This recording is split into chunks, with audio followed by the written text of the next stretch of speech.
set.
right, am I good? Yeah, I know, but they told the committee told us, committee members.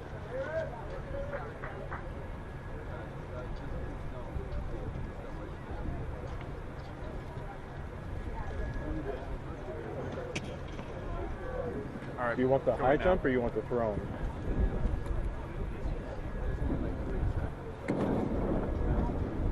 Check. Ladies and gentlemen, here's your update for men's shot put. So for camera 3, you want me after throwing 2 rounds, flight 1 for 2 flights. Okay. Your leader is Then that Ethan works. Pierce. That's right. With a throw of 16.28 meters, 53 feet 5 inches. Once again, we have completed 2 rounds of flight 1 of 2 flights. 9. Flight 1 and flight 2 will advance to the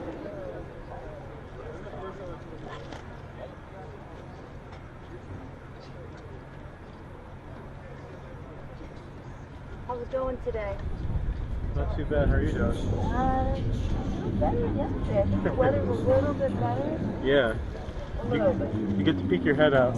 I do. Top 5 in that event. Finishing 5th was Wisconsin Eau Claire freshman Dylan Cooper. 15.50, which is worth 790 points. Finishing 4th was Ohio Wesleyan junior Nate Newman. 15.35, and that's worth 808 points. Finishing 3rd was Simpson senior Isaac Frazier, 14.94, worth 857 points. Finishing 2nd was Cortland State senior Jack Flood, 14.83, which is worth 870 points. And your top athlete in the 110-meter decathlon hurdles was Cortland State senior Connor Christopherson at 14.78, and that's worth 876 points.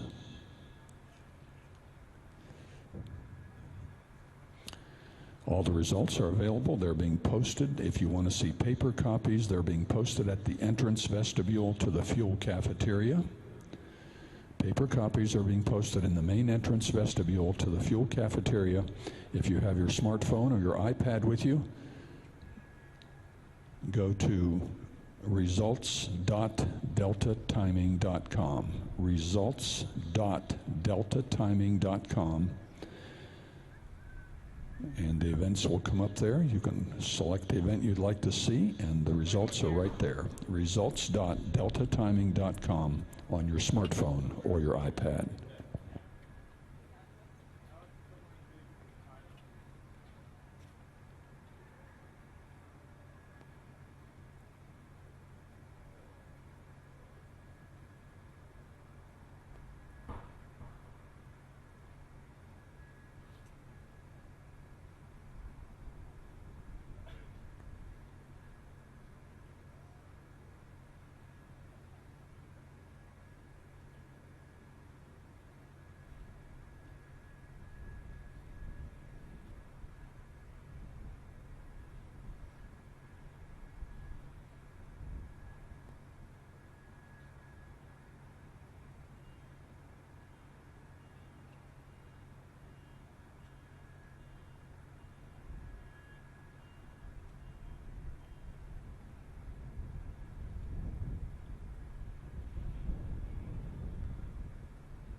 After 4 events have been scored in the men's division, we'll give you the top 10 scores. Wisconsin Whitewater, RPI, Wisconsin Stevens Point, and Whitworth all have 6 points. RPI, Dubuque, Benedictine, Penn State Behrend all have 8 points. And we have a 5-way tie for second right now. Aurora, Wisconsin Eau Claire, Coast Guard Academy, Wisconsin Platteville, and Mount Union all have 10. And your leader right now with 15 points, George Fox.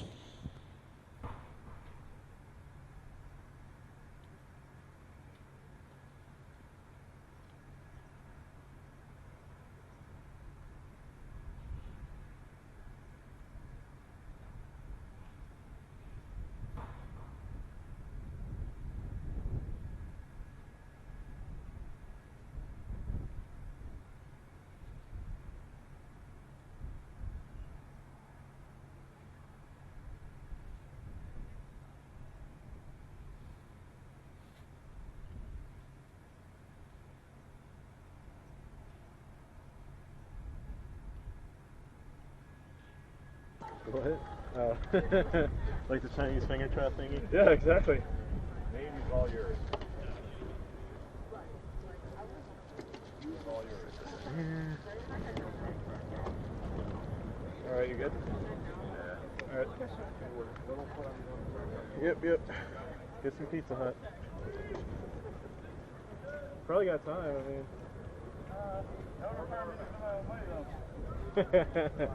Have him take it out of the track.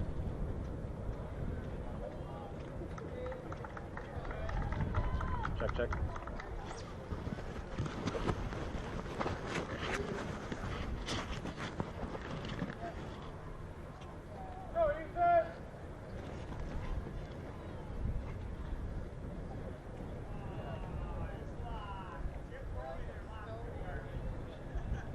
They weren't yesterday.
Ladies and gentlemen, here's your update on men's shot put.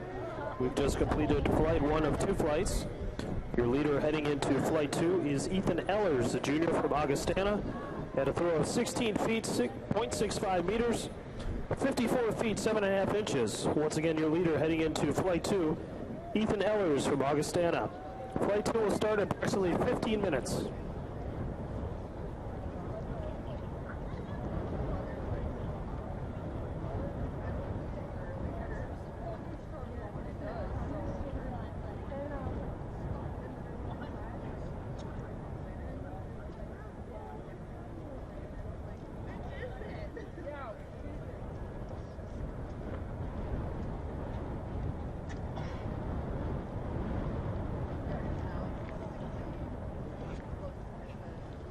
I think they're still warming up.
I even hung them up last night. I literally hung them. I had to dry mine with the hair dryer. Michelle tried to, and she broke it. I know, she said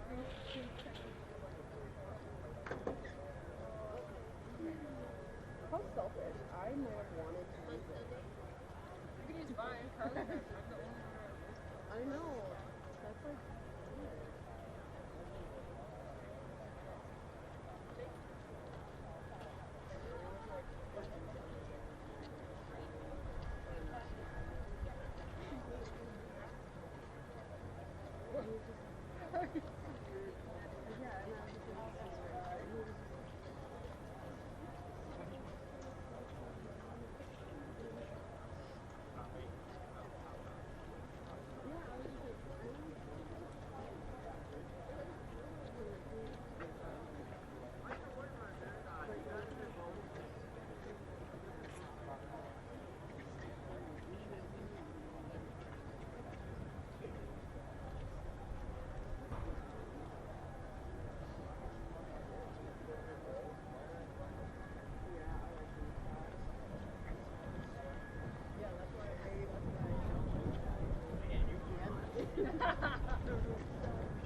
Over in the women's high jump, the bar is set at 1.62 meters, 5 feet 3 3/4 inches.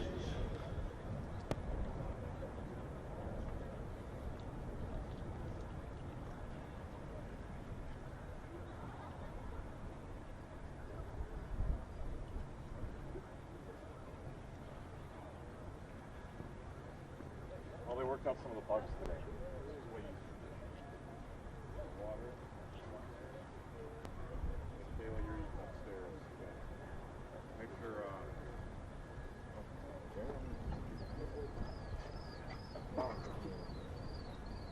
well, make sure Heidi knows.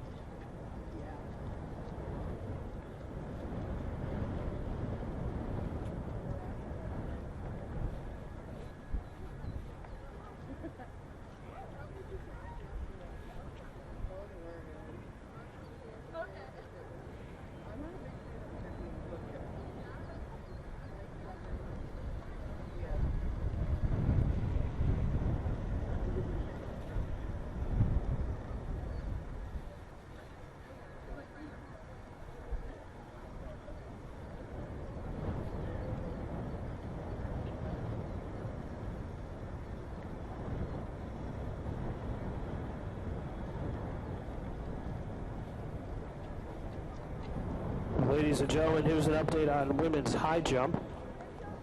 The bar has been raised to 1.62 meters, which is 5 foot 3 1/4. At this time, there are 20 participants still remaining in the competition. Once again, women's high jump, the bar is now at 1.62 meters.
They're still warming up.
Shot put guys are like lining up. I don't know if they're doing some sort of top whatever.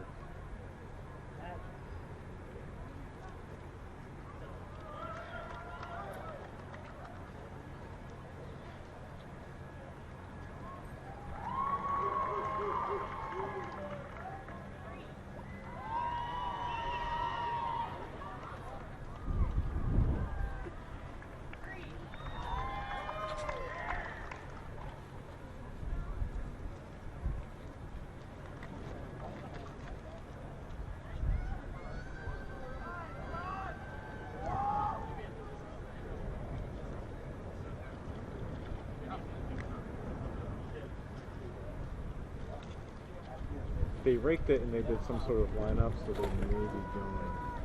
I'm thinking.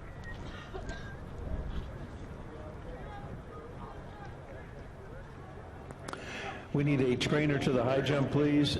Medical personnel, trainer, please, to the high jump area.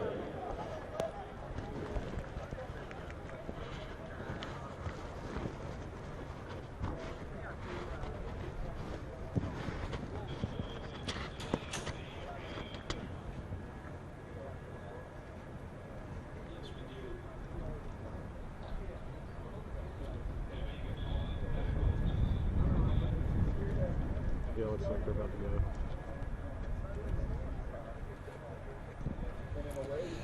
And now we're just a moment away from the start of flight number 2 in the men's shot put. And here are the contestants in flight number 2.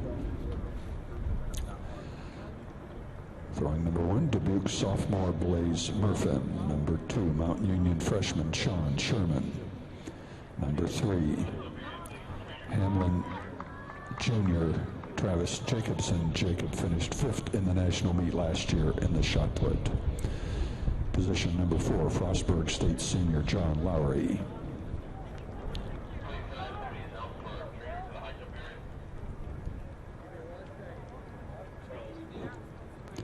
Position number 5, Aurora junior Ryan Njagovan.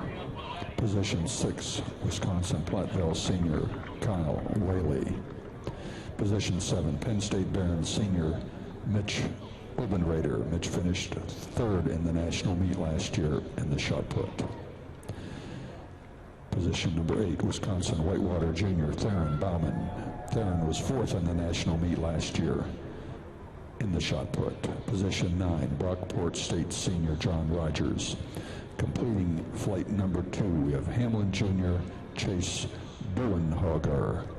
He finished 8th in the national meet last year. Those are the contestants in flight number 2 of the men's shot put.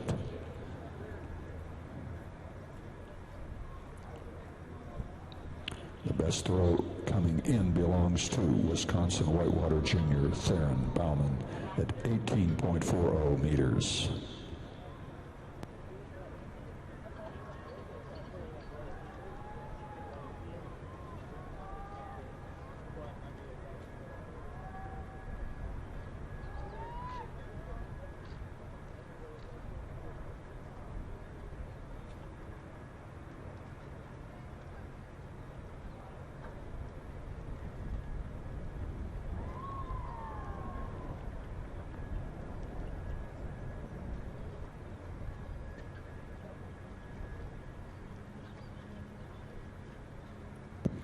Attention athletes, coaches, and spectators. Meet management has just informed us that the Decathlon discus will begin at 11:25. The Decathlon discus will begin at 11:25. That's in 8 minutes.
In the high jump, the bar has been moved to 5.66 meters, excuse me, 1.65 meters,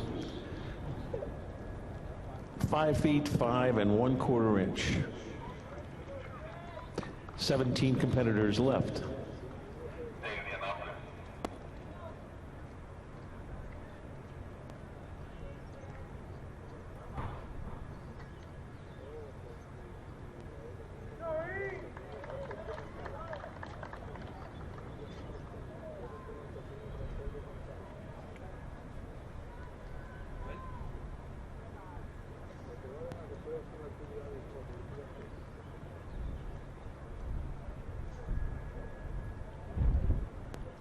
The Heptathlon long jump is warming up right now. That is their 5th event of 7. Coming into the finals, our top 8 points winners. Tied for 7th, Jenna Diggin of St. Benedict and St. Benedictine, and Angela Morrison of Albion. Both have 2,737 points. Courtney Sowell of Wartburg has 2,748 points in 6th place. In 5th place, Megan Marotz from Wisconsin Platteville, 2,753 points. In 4th place, Annie Wright of George Fox. Annie is sophomore, 2,800 points. Sitting in 3rd at this point, Allison Smith from Redlands, a senior, 2,820 points.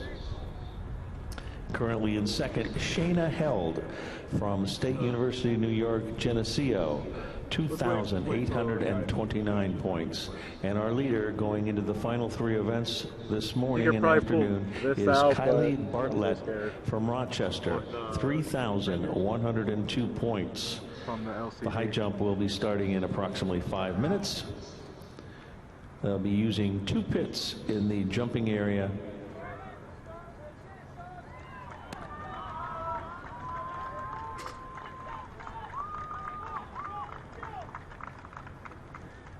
You want this?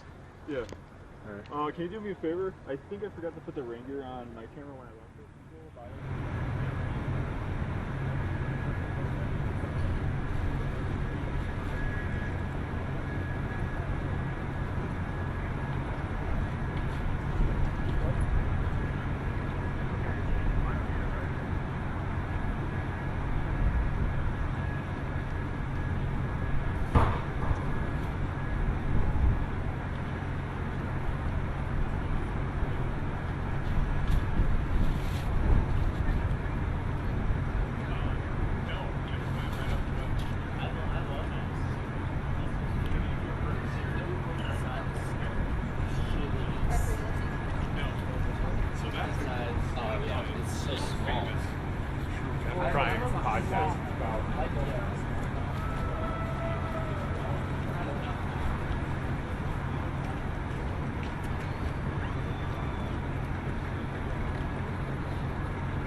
Camera.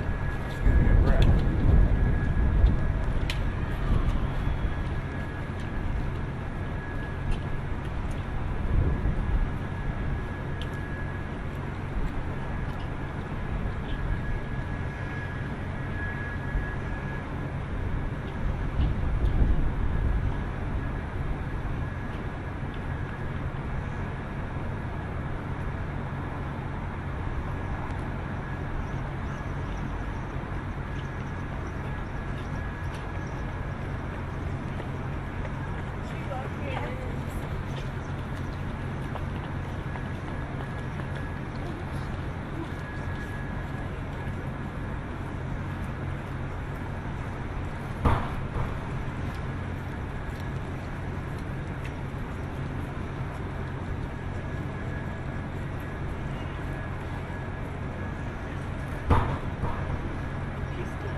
What is that noise?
Hello, hello. Can you have...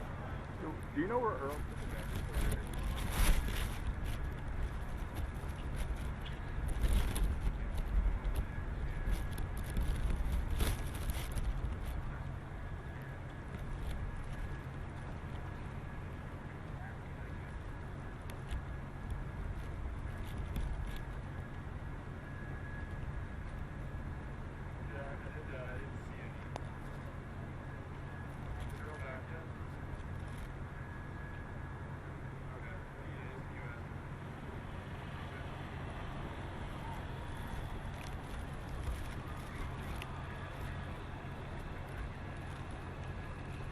Okay, I'll do that.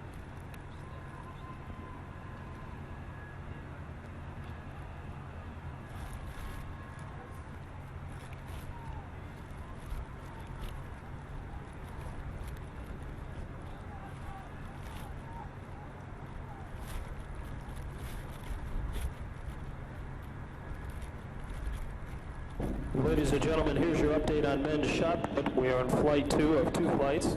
Once again, a reminder, the top 9 throwers after the first and second flights will advance to the finals. Your leader heading into round 3 of flight 2 is Theron Bowman from Wisconsin Whitewater. The junior had a throw of 17.96 meters, 58 feet, 11 1/4 inches. Once again, they're in flight 2 of the men's shot put.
All right, thank you, dude. Good. Yeah.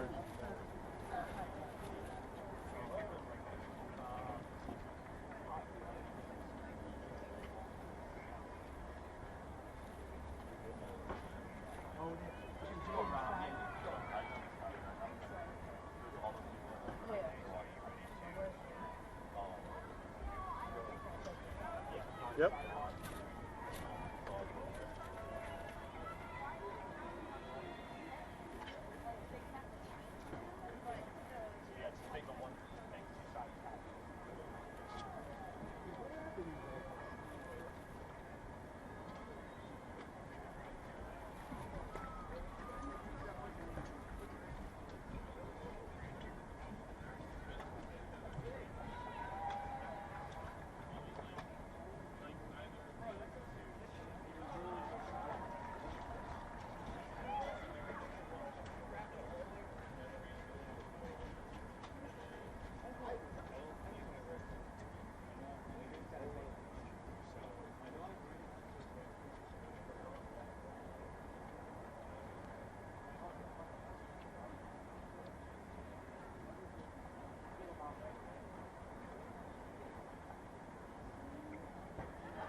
Ladies and gentlemen, here's an update on the women's high jump. The bar has been raised to 1.66 meters, 5 feet, 5 1/4 inches. 16 athletes still remain in the competition. Once again, that's the women's high jump. Bar has now been raised to 1.66 meters, 5 feet, 5 1/4 inches. 16 athletes remain.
Yeah, it looks like it.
Ladies and gentlemen, here's an update on the men's discus in the decathlon.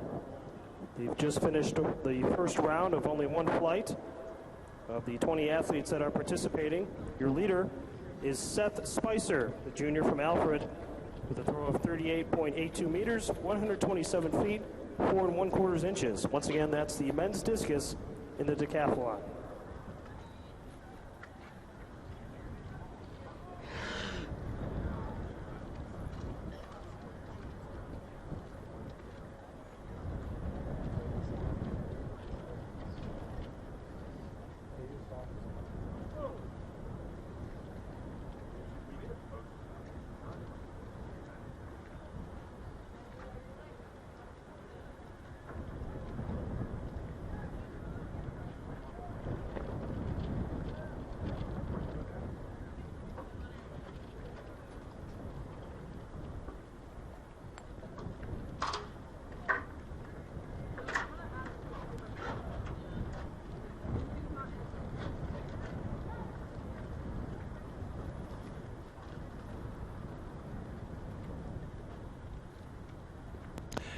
In the women's high jump, the bar has been moved to 1.70 meters, 5 feet 7 inches.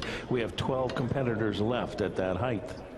Also in the heptathlon long jump, the jumpers just starting their third round of 3 jumps.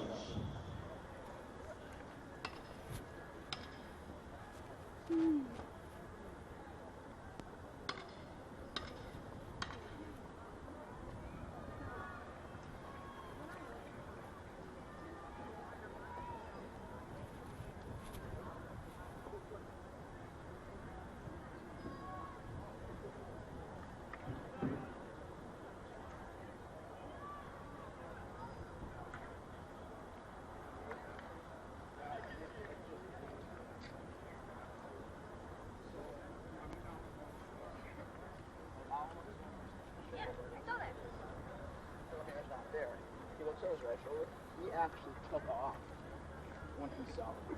So he actually sped up. Yeah, I saw that, but he definitely slowed down a little bit when he was doing that. He always slowed when he turned back. Yeah. But like, he had let up a little with the problem.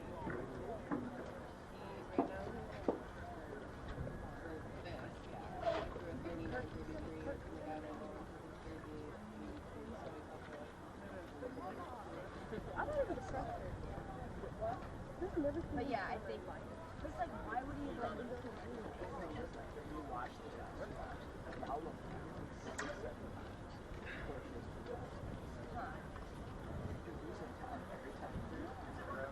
Yeah, I was watching it. Oh, I thought he had it. He did let up a little bit. But that is Yeah. that one, yours are.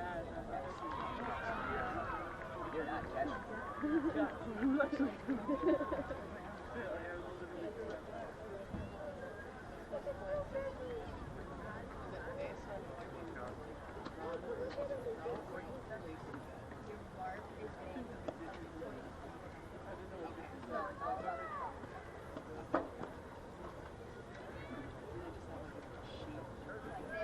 They have like each event has like usually like shop, right?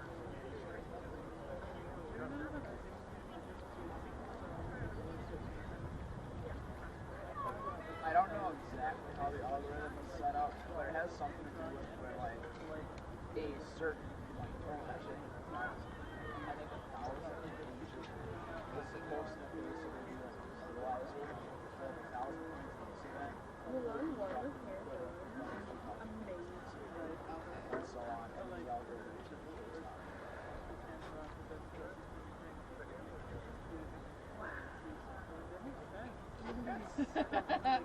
there's a lot to it. Did they like color it all with a hand? That's so amazing.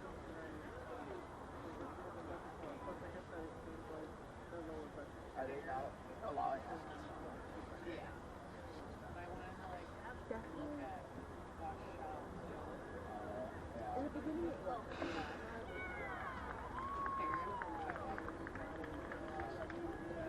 Hey, what's up? Having fun yet? What's up? Having fun yet? No. Yeah. I think so. Is this on?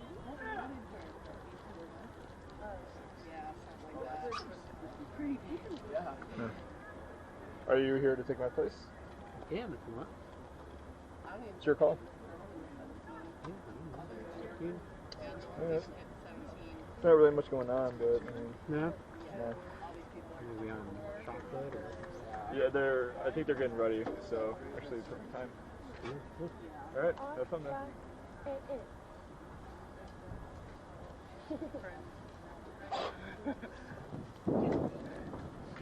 Ladies and gentlemen, here's an update on the men's shot put.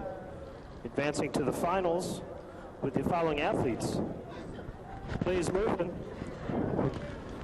Boyk, sophomore, John Lowry, Frostburg State. Ryan Dugovin, Aurora. Mitch Obergrader, SU Barron. Third Bauman, with the top throw, 18.6 meters, 59 feet, 11 inches.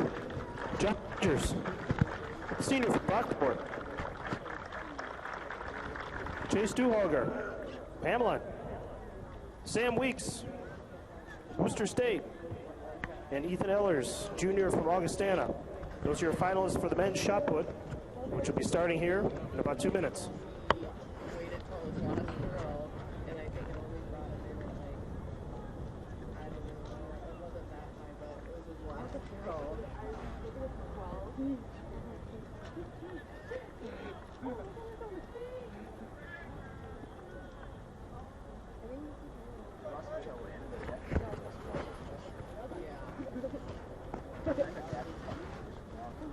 I felt like yesterday it was like raining super cold, but it was like muggy. So I feel like it would be like freezing, but you're just wet. Because I was like shivering yesterday because I was just soaked. Maybe they were when I went to that game sun actually.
Wobbly.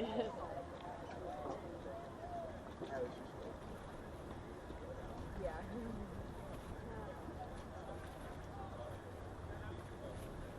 It was weird that guy thought that, like, right before that race started, I was like, oh, I wonder what was, like, happening if, like, these guys did it. That's what I think every time I watch hurdles. I'm like, someone's good. Let's go, Ethan! Ladies and gentlemen, here's an update on the women's high jump.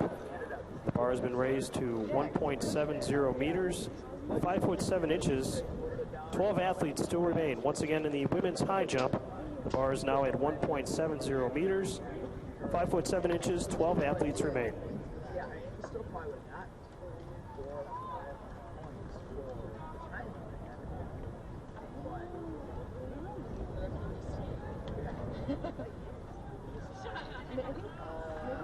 But last year outdoors.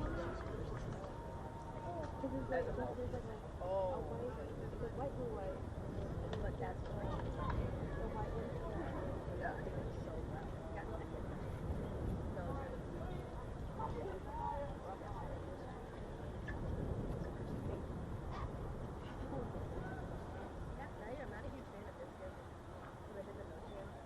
Oh, yeah? It's very technical. Definitely not. Yeah, you might be good at it. Yeah. Yeah, Leah told Heidi that. You're really good at discus because it requires no strength at all. Heidi almost like grabbed her by the throat.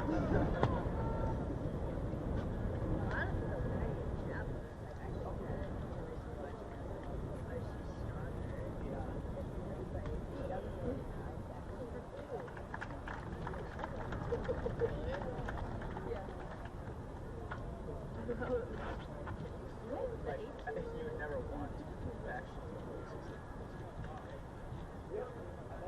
Not legally. Okay, I didn't think so. Like shot put, you're not legally allowed to just go. I think it has to be like extended. Yeah. I mean, it could be like this, but some people are like kind of weird and they like don't turn cheeks.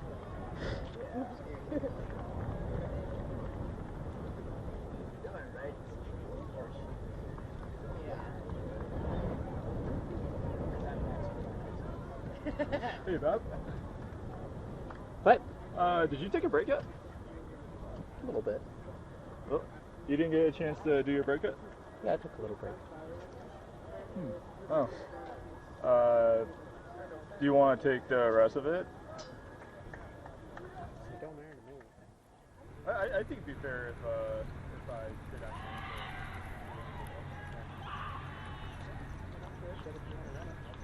No, I'll run it. I'll run it. Just wait until this guy goes.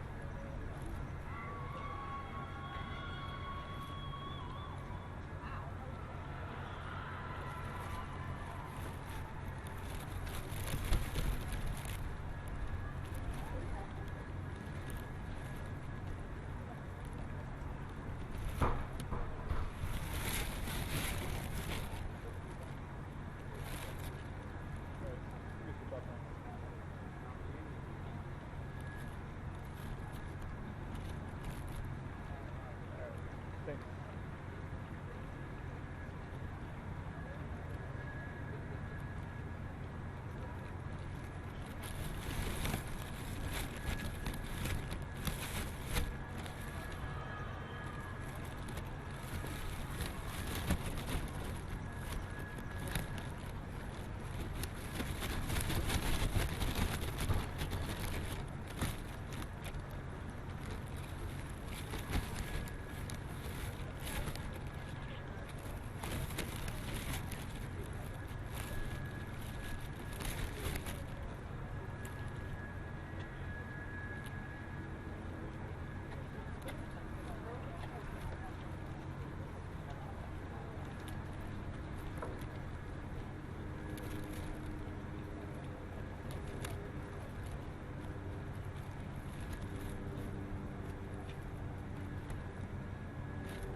got 90 miles here this quarter.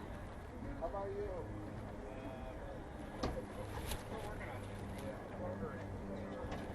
Check test.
Six contestants remain in the women's high jump. The bar is now at 5 feet 8 inches, 1.73 meters.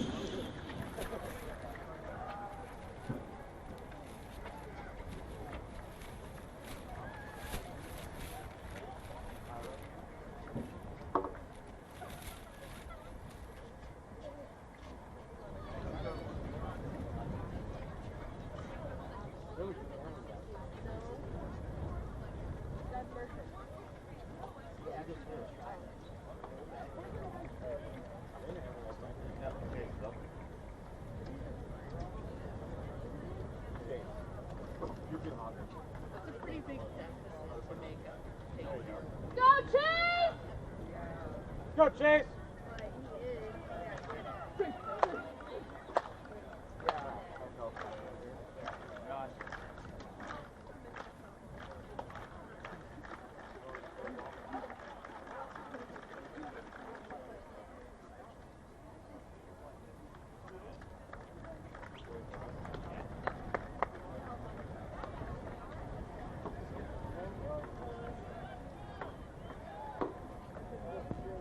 Your ball.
Gentlemen, here's your update on the men's shot put. We just completed the finals. Your winner will be the junior from Wisconsin Whitewater, Perron Bowman, with a throw of 18.35 meters, 60 feet, 2.5 inches.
All right, coming.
heptathlon long jump is complete. The women have the javelin throw and the 800 meter yet to go in their competition. Your top 6 point award winners so far going into the 6th event. In 6th is Megan Marotz from Wisconsin Platteville, 3,407 points. Jenna Degan from St. Benedictine has 3,437 points. A tie for 3rd at this point, Annie Wright of George Fox and Allison Smith of Redlands. They both have 3,448 points. Shayna Held from State University of New York, Geneseo, 3,463 points, is currently in 2nd. And our leader going into the final 2 events, Kylie Bartlett from Rochester, 3,745 points.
Come on up and tell me what you think. Don't be scared.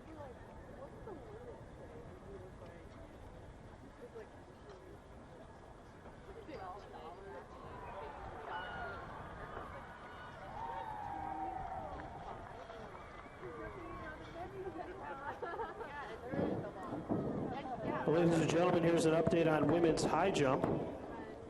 The bar has now been raised to 1.76 meters, 5'9" 1/4". 3 athletes remain.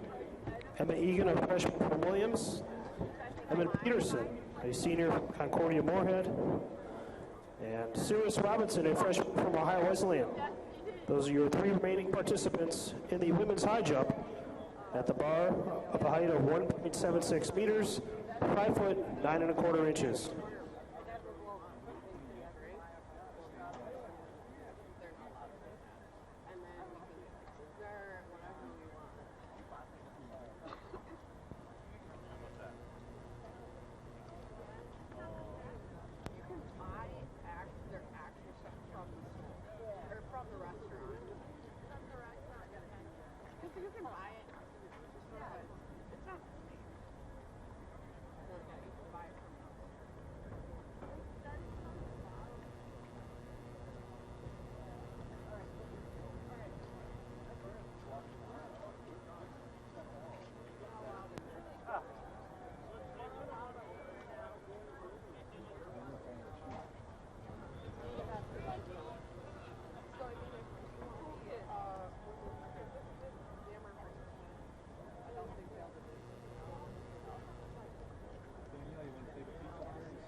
think? Should we sit there or sit up here?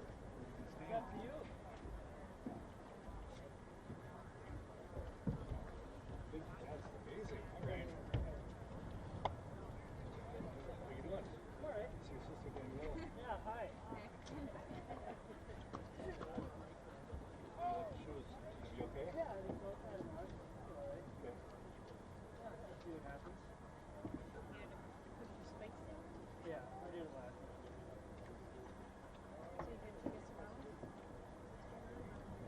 You want me to build them? Just this one here, yeah, that's where it came in. Have them there, put everything forward. Both sides. And Yeah, the calves practical. Have them You know, it's an Olympic training site. It's in the indoor facility. Everywhere near track. did you run on it? Oh yeah, this is one. All the way around it? Yeah. Still got your full? Not here, no, not really.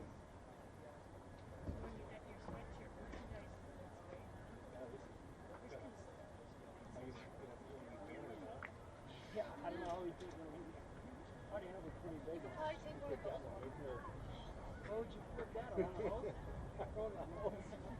I would say just take like one of them, just take the T8. I have no idea. None of them do.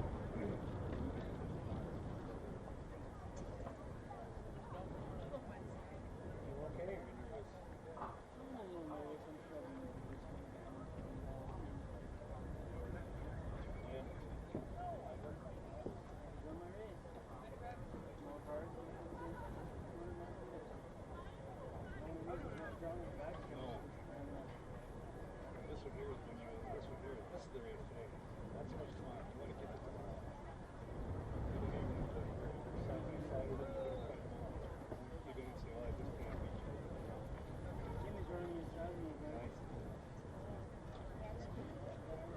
Conference, well, he pushed me along last time. You push him along. Yep. I'm just way on the outside. I don't know. Same distance. Hey, the guy out the radio, I 4790. Concentrate on beating his I ass. feel like it's not as Anybody you beat that's got a faster time than you, you're up. Jacob Hunch. Again? Yeah. I had a feeling it was happening too. I even said in my head, well, watch, okay, something like this. If you set up his watch, I mean, everybody was just waiting. I was like, watch, okay, something. 50 meters in, he grabbed me. So he's done for today. I would assume so, yeah. Same thing as last year. He's a senior this year? Oh, what sucks. I would assume so, yeah. Boy, that Kenny Benron is incredible, huh? I saw the video of it. Oh, did you? I don't know, he's on the same speed all the way on the track. That's major Division I stuff right there. I mean, he can... He's still second behind the national record. The 45-19. He's relatively new at that event. He's got nothing to do yet. I'm not saying he would do that, but... I swear, I think he's like 18 or 19 years old. He's only a junior. He can't be though. He's from Oklahoma. Unless if he like either started school way later He or he can't be lost older. a He's grade. not older. He said it's like you're 19 years old, like August 1st or something. So you read that, huh? Yeah, he can be, you made 18 Yeah. as a senior. You just started school a little bit later. He has to. Maybe he can't run next year. Maybe, I don't know. Maybe he can't run. Did you see who some of his friends are on Facebook? Who's the record holder? Wisconsin record holder. Ford? Yeah. Something Brown, is it? Brian Brown? I Brian? don't think that's the name. That ran a container. Oh, I thought I saw that. I know who you're talking about. Thought he was friends with that guy. On Facebook, I saw it. The break is right. Except he's too. And you have to run, I think, on state meet. Yeah. I don't know if I agree with that. You should when you're right. I think Floyd's going to have the record. Floyd here ran like 21.6 or something, but it wasn't at the same. Jack, Cody ran against him his whole career. His whole career? But you go with a vehicle like that, your lights in the middle? No, it's just a van. Just a regular, the girls and the guys? We get two different. Oh, you do. Who drove? 40 minutes or so. 4 hours. We practiced at Notre Dame too. When we walked on the campus, I saw the tunnel where Oh, you see the no, and you- Jeep and stuff like this. Did you take pictures and stuff? I my phone was dead. Oh, come on. Really? I saw your Snapchat of at Notre We Dame. could literally stop there on the way back. Oh, Notre We Dame. go right through it. Yeah, we did. We could see from the highway. We could see the big. We stopped through it. Oh, I want to go there for. We stopped there. Yeah, because then the next time you watch the movie, you've got a personal connection out with us. There's a van dividing gate and everything. And I wanna the hit car it. was like, what the hell is going on down there? Let's get back to work. And we're just going back in the field and send you a picture after we do stand up there. And we went up to next to the Jesus and everything. Jesus was standing there. We're moving on the phone. You see that? You didn't have to pay for that, did you? Did you get to go in the tunnel where they like slap all the stuff? Huh? Don't you remember when they're like coming out? Don't Oh, they yeah, we slap didn't get to see that. Some We Are Champions or something like that. There's a big sign I don't know, that some says of them they slap it. Like they have that Gifford speech too. Like I wrote a wall too, and I read it during the building. How cool is that? They have pictures of like fighting Irish and everything. They all slap like fighting and whatever. Yeah, maybe. Yeah, that's it. They all Right? slap. You slap it. You slap that at the bottom of the screen. Yeah, you go down the step and you boom, and then you go down. They have a bunch Rudy of probably flags. did it. So you told the coaches you're coming back with us? Yeah.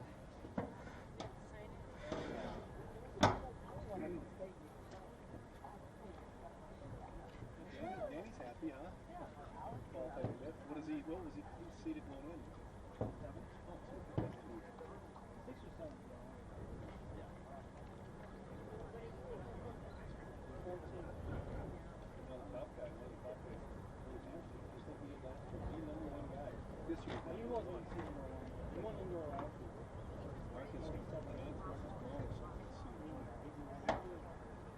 So was Isaac's probably should have won. They'll make it go faster. On the other hand, I mean, you can't necessarily, but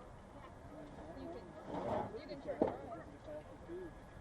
have him pull you along. It doesn't matter. I'll go 100%. It doesn't matter if you don't do it. Just be sincere.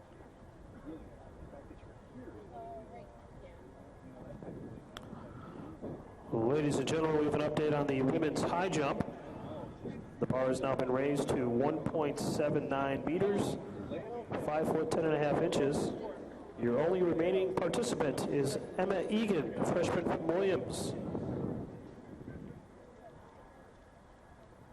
Have you run on this track at all? Have I? I mean, I've jogged around it, but I haven't. Danny said that the wind there's no wind because of the buildings. Like, there's room right there, and even the back, there's one here. Once I hit it, it's running right.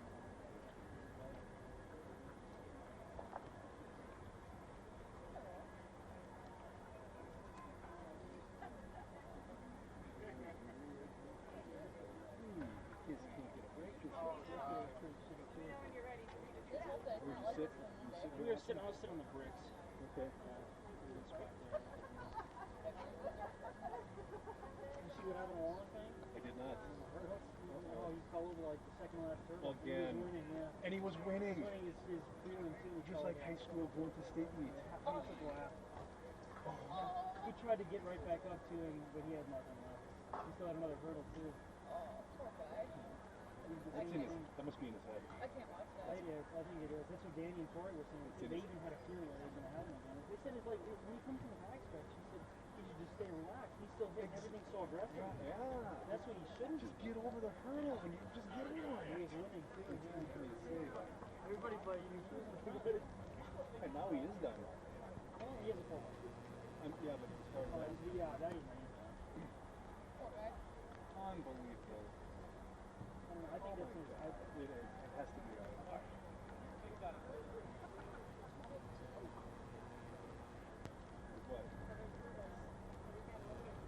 I run it for we'll have to play like 2 or 3 minutes off this week.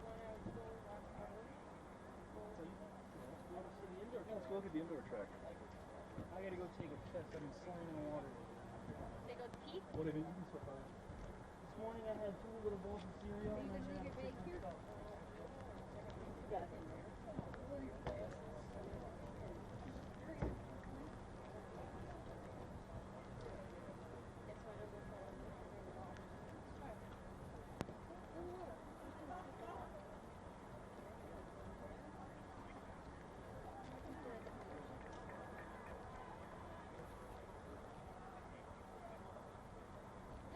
set it down.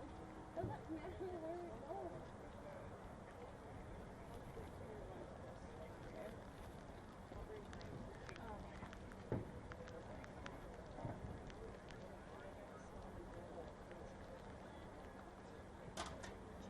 Leave my jacket here.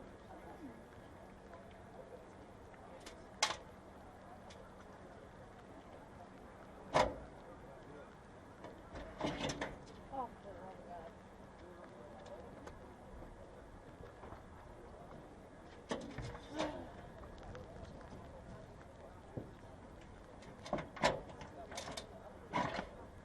It's gonna get wet. I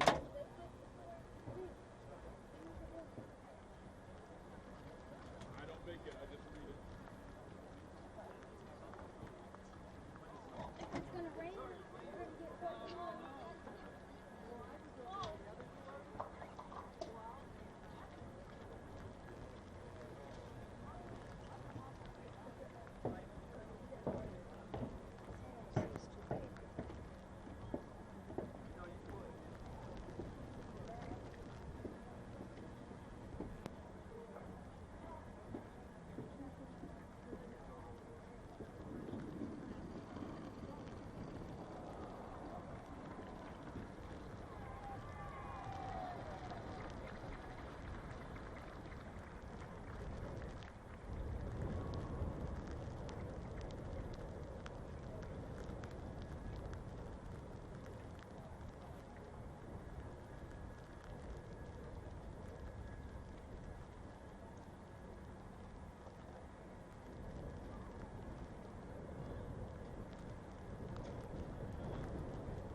The heptathlon will be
decathlon discus throw has been completed. Here are your top 5. We'll give you the top 5 results.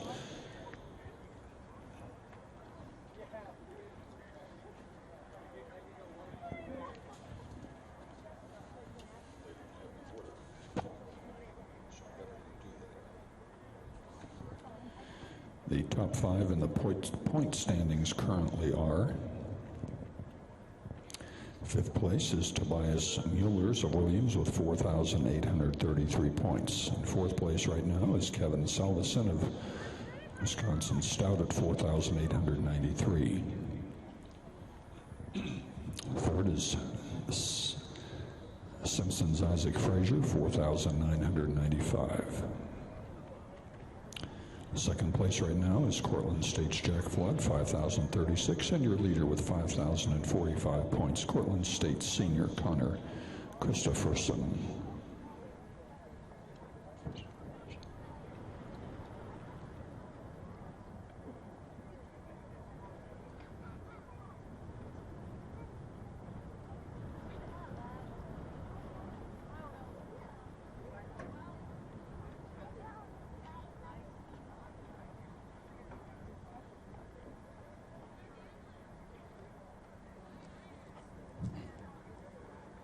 Ladies and gentlemen, if you can direct your attention to the awards area, we're going to hand out awards to our men's shot putters. Finishing in 8th place with a throw of 53 feet 5 inches from Dubuque, Blaze Murfin. Finishing in 7th place with a throw of 53 feet 10 1/4 inch from Baran, Mitch Obenrader.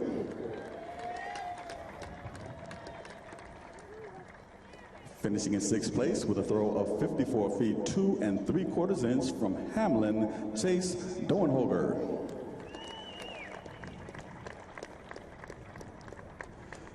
Finishing in 5th place with a throw of 54 feet 4 3/4 inch from Aurora, Ryan Negavon.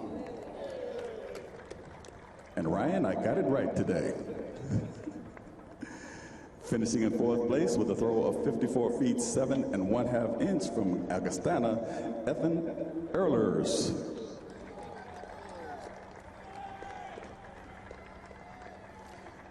Finishing in 3rd with a throw of 56 feet 1/2 inch from Brockport, John Rogers.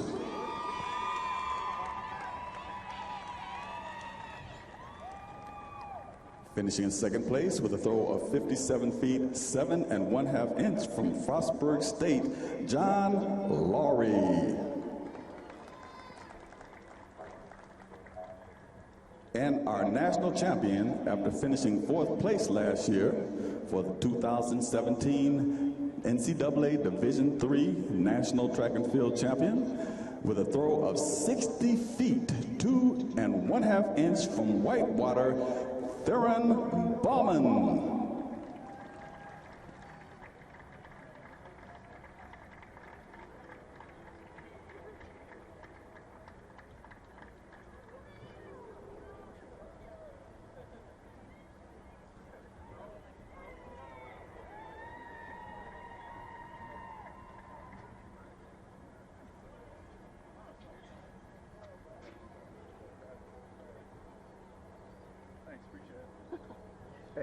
Somebody out here.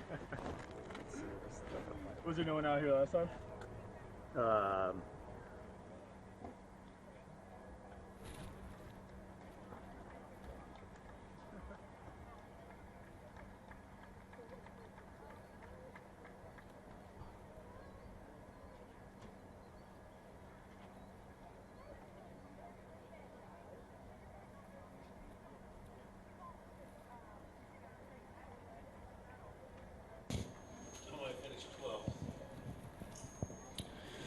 The results of the decathlon discus will give you the top 6 throws in that event. The 6th best throw went to Connor Christopherson of Cortland State, 122 feet.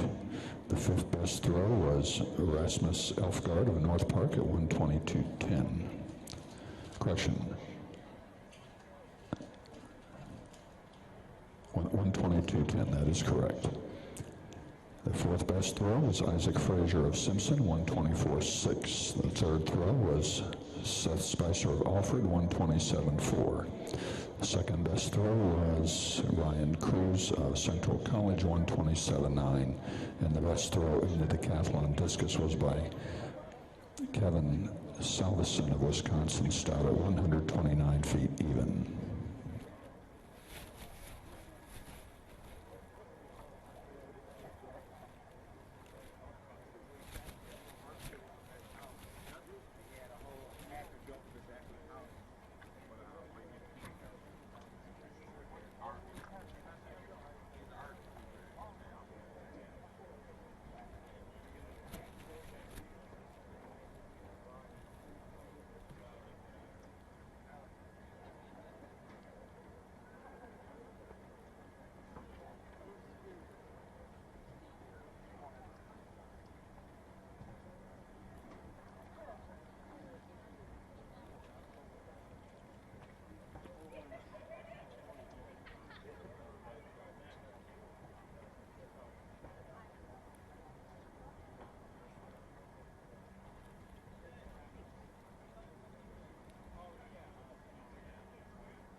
Hey Dustin, you got camera 3?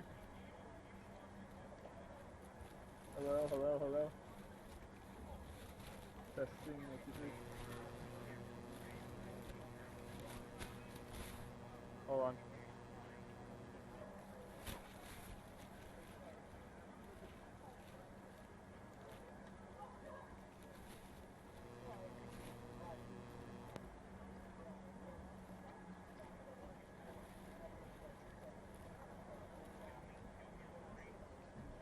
I do, yes.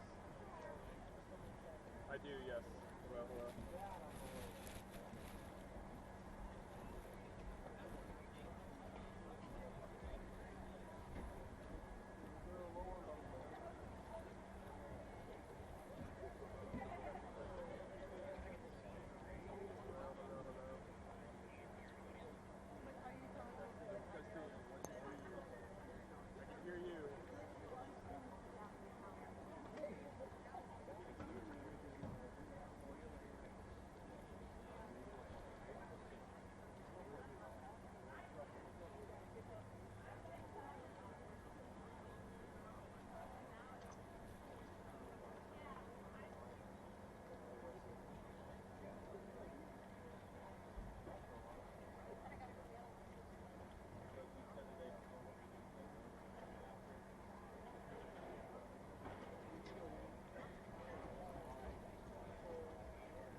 Ladies and gentlemen, if you can direct your attention to the awards area, we'd like to give out awards to the women's high jump. We have a three-way tie for 7th place. The height of 5 feet 5 1/4 inch. Helene Hall from Williams. Megan McGowan from Salisbury. And Shelby Graham from John Carroll.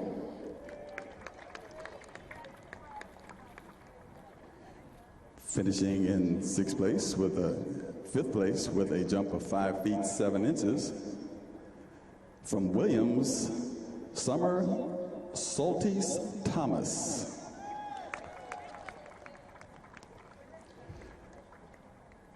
We have a two-way tie for 4th place with a height of 5 feet 7 inches from Illinois Wesleyan, Molly McGraw.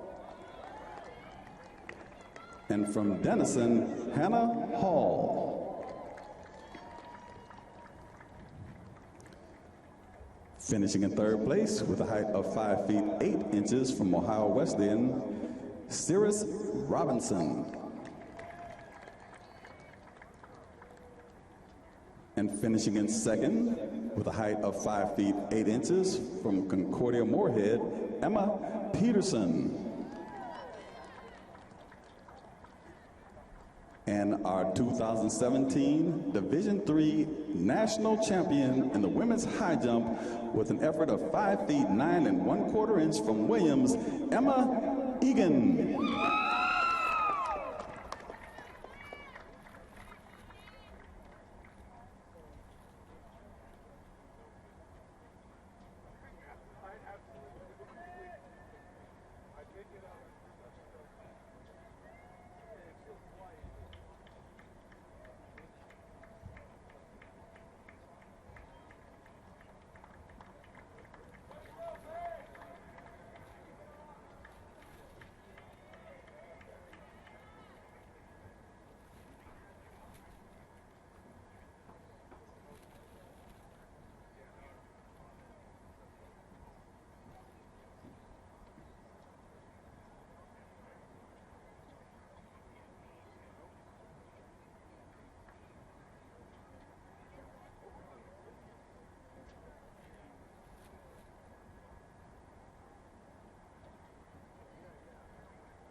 Ladies and gentlemen, our next field event is in the throwing arena, the new throw stadium just northwest of the main stadium. It will be the women's shot put. We'll have 2 seated flights. The Division III championship record set in 2006 by Robin Jiraki from Wisconsin Oshkosh, 16.77 meters. The Spire Stadium record is 16.21 meters. Our first flight will be starting in roughly 5 minutes. The women competing in our first flight.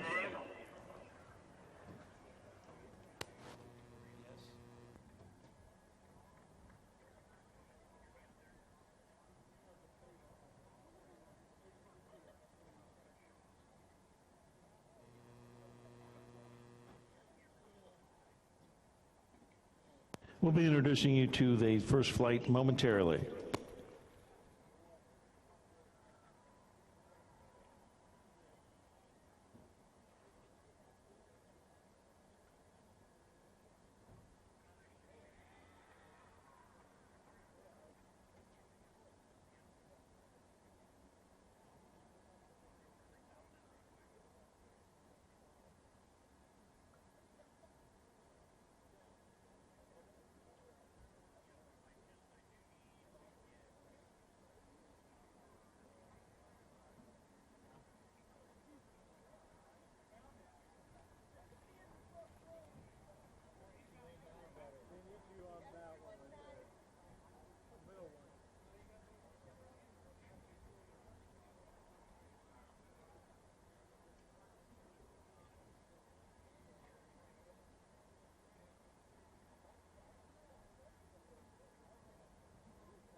Over in the throwing arena, the women's shot put about to begin.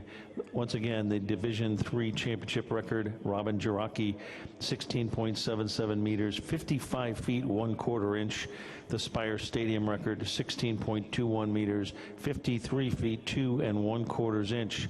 Our competitors in our first flight this afternoon, a senior from Claremont,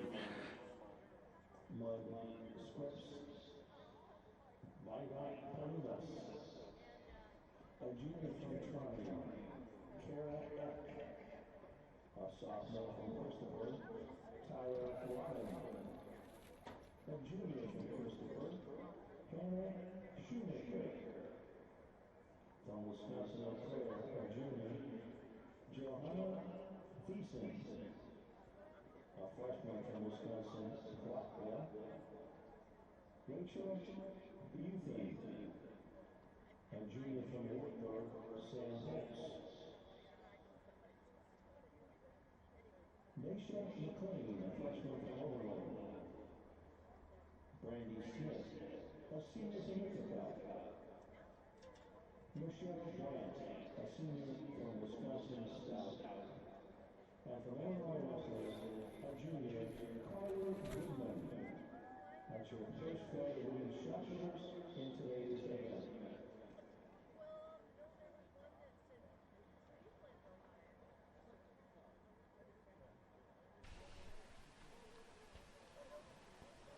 Welcome back inside our continuing coverage of the 2017 Outdoor Track and Field Championships from the Spire Institute on the east side of Cleveland, about 45 minutes east of downtown Cleveland, Ohio. One of the world-class facilities, Spire Institute, and we've had some really fun outdoor track and field to cover here throughout the course of the first day and a half. And we will continue with our coverage here this afternoon. I'm Brendan Gulick. Thanks for tuning in. We've got a lot that's gone on already today. We'll try to get you caught up on some of that, but we will jump back into our coverage of the men's high jump here shortly. As you can see, they are starting to warm up a little bit over on the far side. The bar will start at 1.9 meters when they get underway. Take a look here at the standings and see how everybody's doing so far as the events have gone along the way. Wisconsin Whitewater got a big push earlier when Theron Bauman won the men's shot put, so that has vaulted them into first place on the team standings. A couple of other schools that had wins yesterday had already accumulated 10 points, so as we kind of expected, it's been pretty tight. On the women's side, not so much. Ithaca has done a really nice job, though they haven't scored any points yet today. 2 national champions yesterday and a national runner-up, 28 points, and they have a comfortable lead. And what you don't see on those standings yet is Washington University. But by the end of the week, you're going to see Washington pretty close to the top, no doubt. How about the men's field event winners as we continue to catch you up on how things have gone this week so far? The field events have been going on throughout the course of the week in the morning half.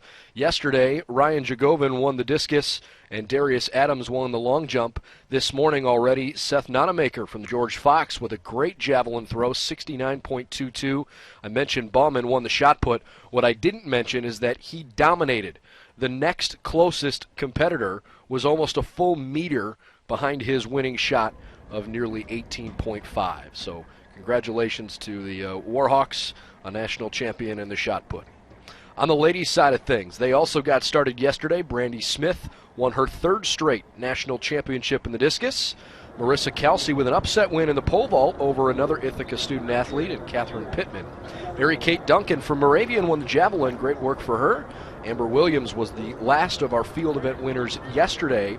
Emma Egan from Williams College with a terrific showing in the high jump. She was the only one that cleared at 1.76 after 3 had cleared 1.73. So Williams College with a national champion in the high jump, and the shot put is just about to get started on the ladies' side too. A look at the schedule now as we'll get you ready for the rest of the day. Most of the events that we'll have covered for you will be on the track. We've got several more prelim races on the track, and then the Heptathlon and Decathlon will conclude today. Don't know exactly what time those will be done because we're going to be intermixing some of the track prelims and the multi-events, but that's a look at what we've got coming up here for you shortly. But prior to the 2:15 prelims for the women's 100-meter hurdles, we'll dive into our coverage of the men's high jump. We may not be able to finish that before the hurdles come on, but we'll certainly give you as much as we can. So we'll head over to the high jump area where, thankfully today, while it's still relatively cool and a little breezy, it's not raining, and that's obviously where you want to be at this point in the week. You would love to see the water go away. The opening jumps starting to get rolling. That would be the second, I think that's the second guy that, or no, you know what, I beg your pardon. Justin Lewis should jump first from Worcester State. And then Logan Mulford and Nick Vachin will be the next couple of jumpers.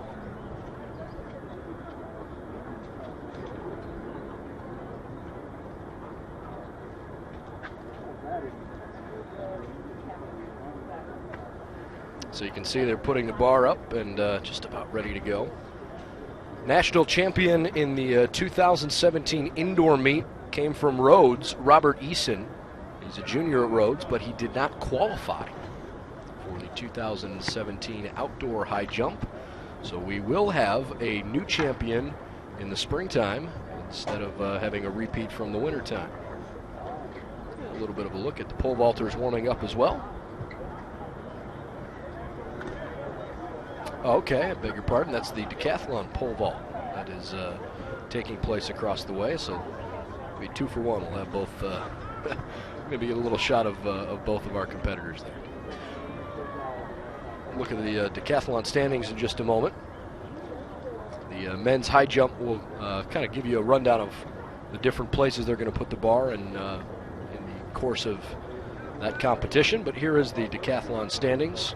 Connor Christopherson and Jack Flood at the end of the day yesterday were flip-flopped, but the 2 teammates still at the top of the Decathlon standings. And again, that's where Cortland State thinks they can pick up a lot of points as a team. You get 10 points for being first place in your event, 8 points for being second place. So if they finish there, the men's side for Cortland State could pick up 18 points just like that. But there is still a couple of events left on the decathlon side with the pole vault, and then their final running race as well, the 1500. So on the high jump side of things, here's how things will progress. There is no preliminary high jump. You have a field of 20, and they all qualified with a minimum of a 2.06 meter mark in order to qualify for this national meet.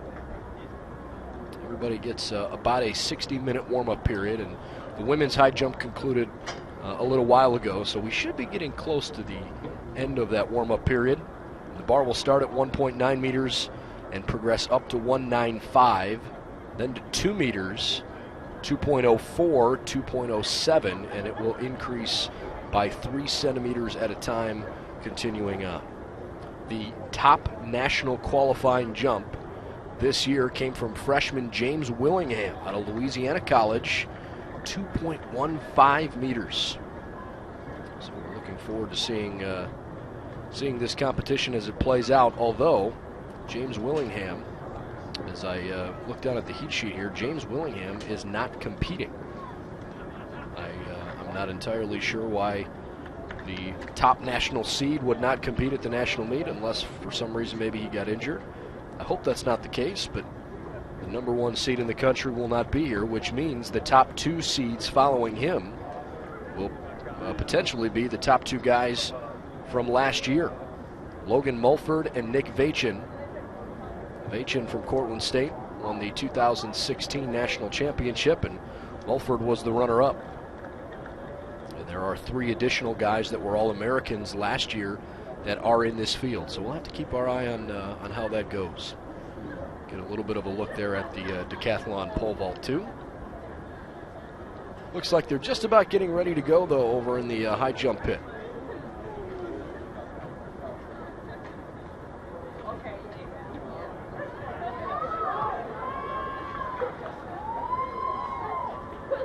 Unless maybe this is still part of their warm-up routine.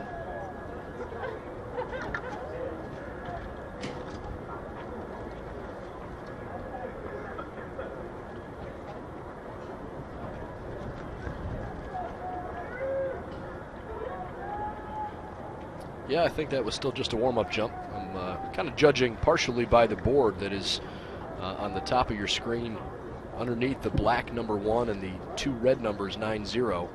You can see those digital boards behind you. That'll tell you the competitor and the name of the school, but it also gives you a live update of what place they're in as they're jumping.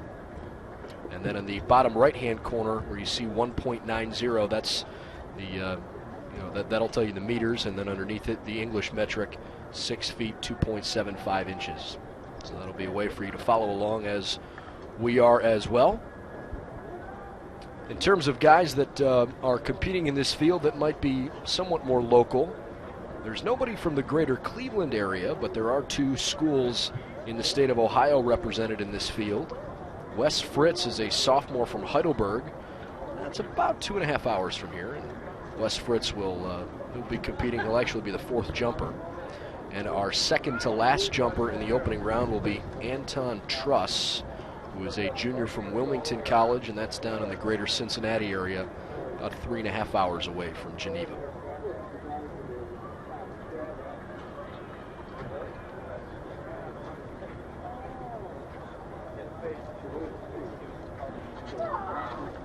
All-time stadium record actually happens to also be the same mark in the NCAA's D3 championship record, though it was not set by the same person.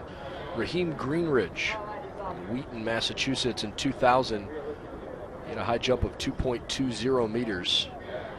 And again, that would be one heck of a jump today given where our competitors have qualified at, but just have to wait and see. It's interesting too to kind of note some of the differences between the men's events and the ladies' events on the winning mark. If you're just joining us on the ladies' side, 1.76 meters was the winning jump, and the men's bar will start 0.14 higher than that. So we're certainly going to see some guys that probably can get up pretty good. We're going to take a quick break here until they get ready to go on the high jump side, continuing their warm-ups, but when we come back, we'll be ready to rock and roll. NCAA track and field coverage continues after this on ncaa.com.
I just like looked around to see if you were there, and you're like, whoop. That was good. That was good.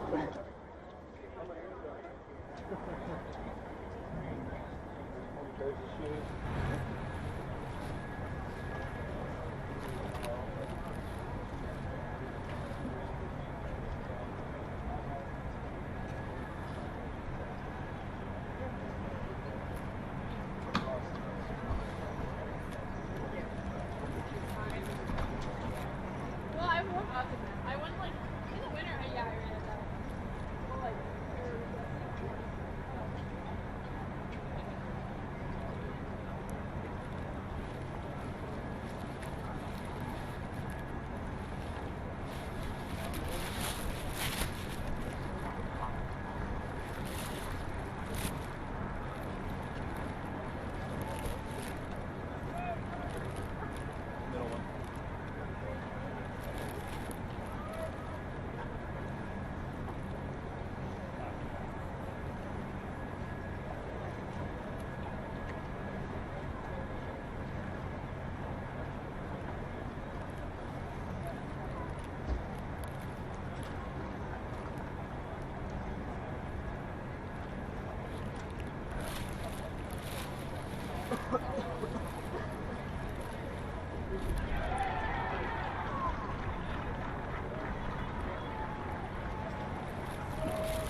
Ladies and gentlemen, here's an update on the open shot for one and two flights. Once again, the top 9 participants with the best throws advance to the final. After the second round, 4-1.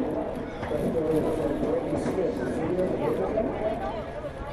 By distance of 14.03 meters, 46 feet and a half inch. It's again flight 1 of 2 for the shot.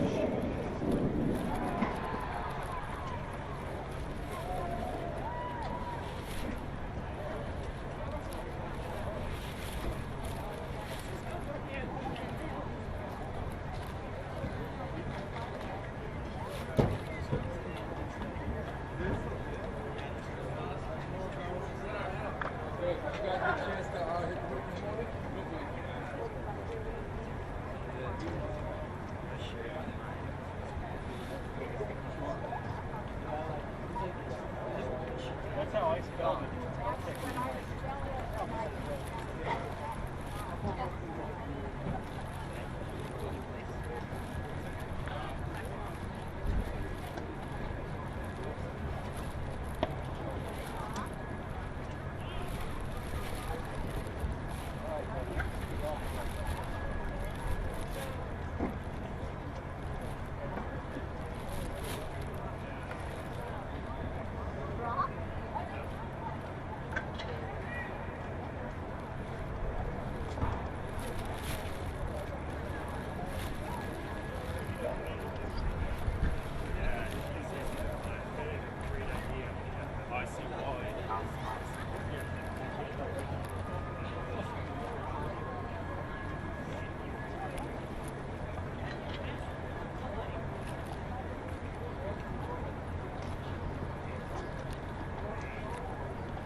We're just a moment away from the start of event number 26, the men's high jump.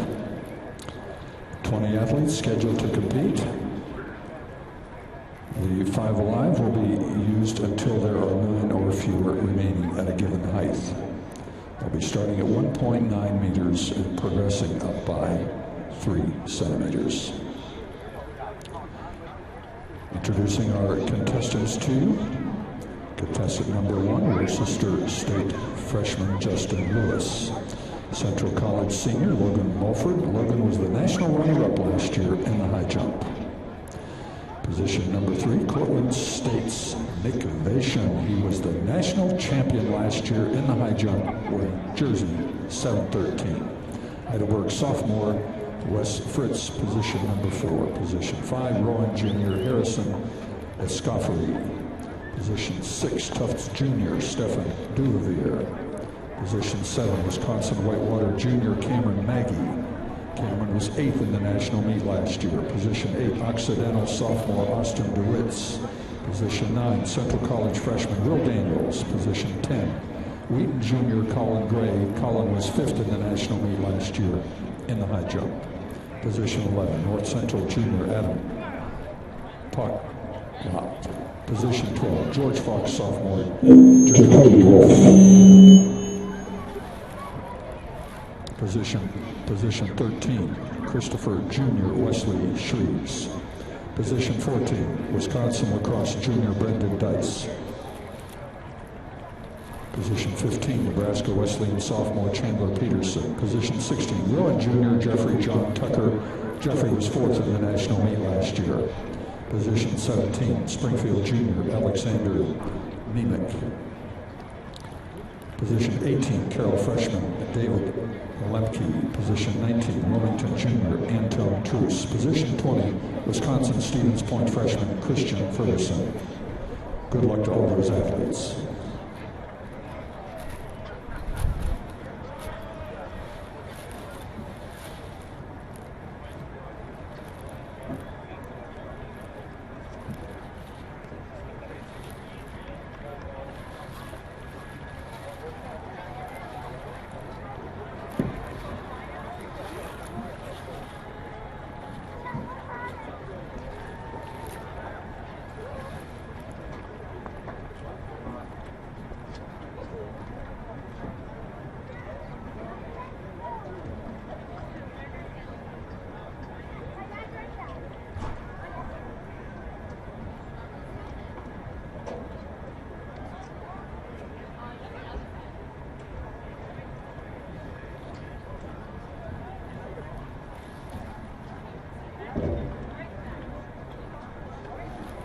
Ladies and gentlemen, at this time, we'd like to direct your attention either to a video board or to the flagpole at the north end of the stadium. The stars and stripes are at both locations.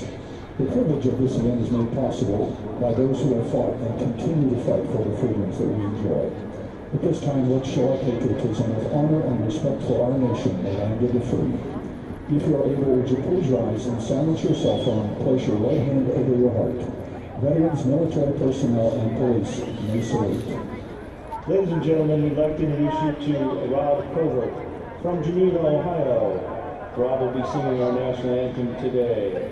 Rob, from 1994 to the year 2000, was a member of the Neurotics, lead singer and guitarist, played on the Warped Tour in 1998. Between 2001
Coming to you live from the Spire Institute, we continue our second day of coverage of the National Track and Field Championships at Division III with already a pretty fun week so far.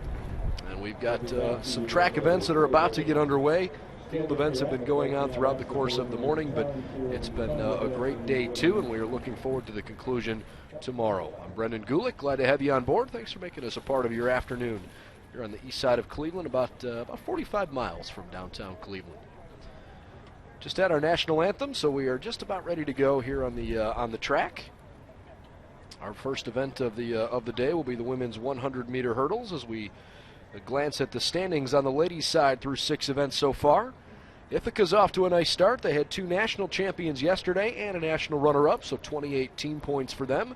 Carthage and Williams close on their tail. We haven't seen much yet in the way of results for Washington University, but we certainly expect that they will make a proud statement at some point here in the next day and a half. On the men's side, Wisconsin Whitewater got a national champion in the men's shot put earlier today, so they have moved up into first place, but still a lot of events to contend, and as you can see, there's quite a few teams grouped together on the men's side. A look at what we've got coming here the rest of the day.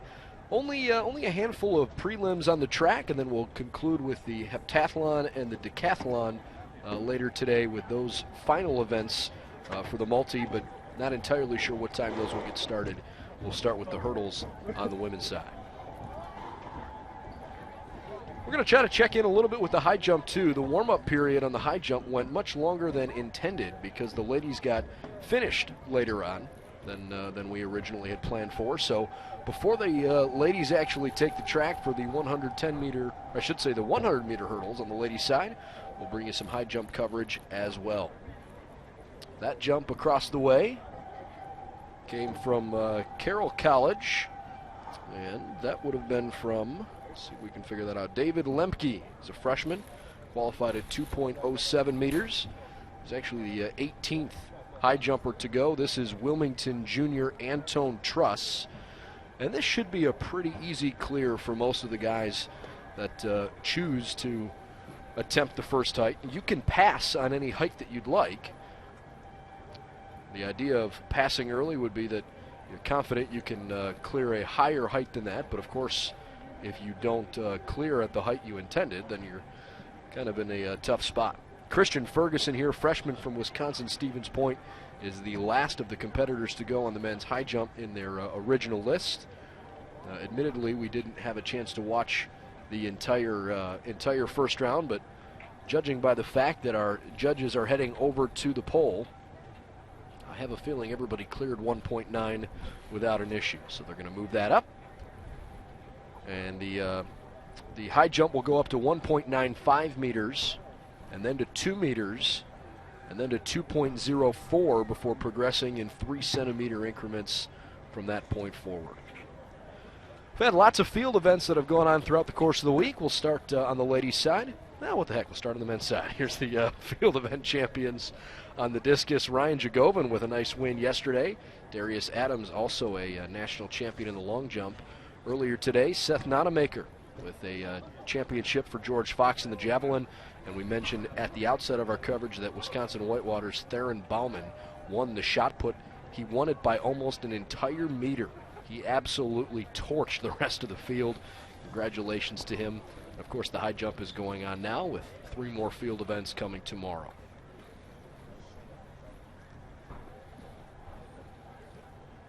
Getting a look at the starting blocks where we'll see, I would imagine here pretty soon, the first heat of our women's 100-meter hurdles. Not entirely sure what the holdup is in that regard. In terms of the schedule for the day, we expect that the women's 100-meter hurdles will get started here. When I say momentarily, I mean I feel like that doesn't really do it justice. We kind of expect that they're going to be out there within the next couple of seconds.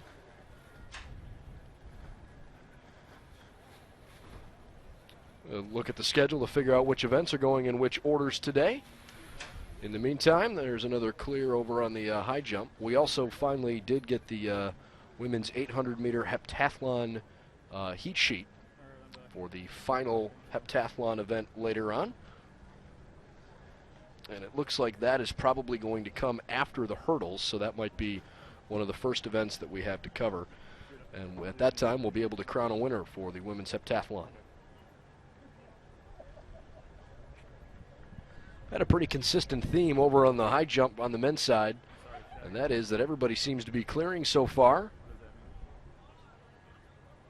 That was Logan Mulford, last year's national runner-up. This is last year's national champion, Nick Vachon, a junior from Cortland State. Cortland is hoping to score some serious points in the multi-events, but this is where they could pick up some more. That one looked easy for him. Nick Vachon easily clears 1.95.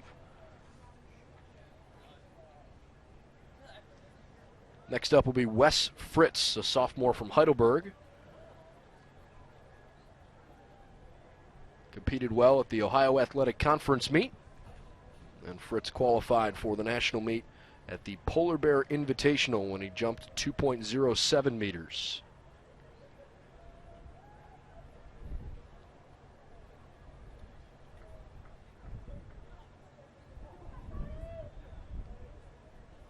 Fritz clips the bar, so we'll have to try to redo that one.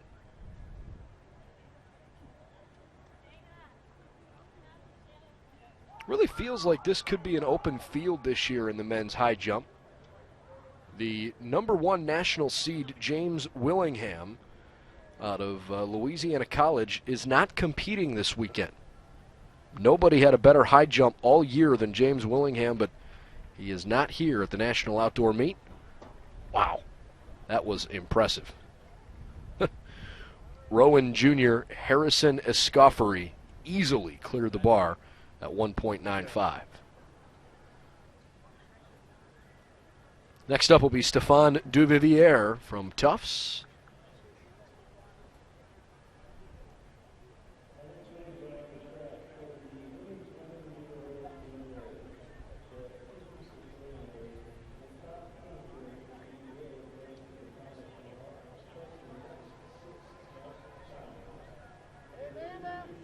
And he is not able to clear.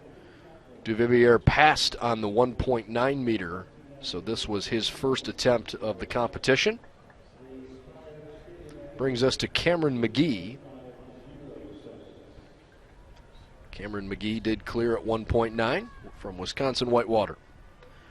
So we'll keep our eye on that as best we can, but we will try to be fair to the track coverage as well as the young ladies get ready for the first heat of the 100-meter hurdles.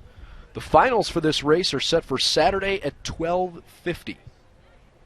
There are 3 heats with either 7 or 8 competitors in each heat. The winner of each heat plus the next best 6 overall times will be our young ladies to advance. And here's a look at who will be racing here in heat number 1. Sophomore from Rowan, Aspen McMillan. Annie Woolley, a junior from Fitchburg State. Sherilyn Linkert, a senior from Wisconsin River Falls. She'll be in lane 4. In lane 5, junior from Wisconsin La Crosse. That's Jenna Francois, excuse me.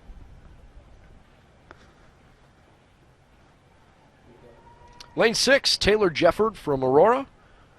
Bates senior Allison Hill in lane 7, and Wisconsin Platteville senior Amber Williams is in lane 8.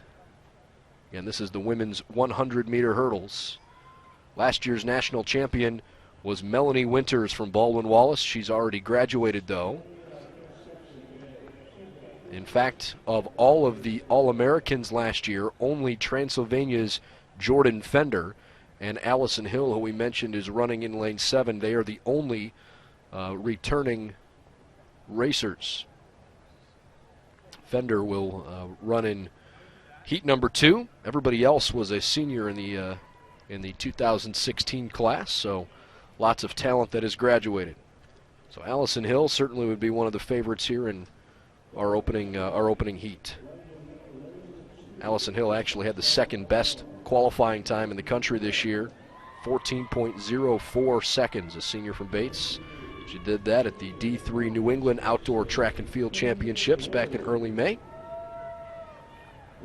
Allison Smith, the Nationals' top qualifier in the 100-meter hurdles, As a senior from Redlands, she was the only one in the country to run this race in under 14 seconds.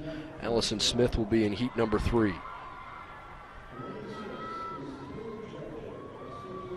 Get a good look at our competitors there.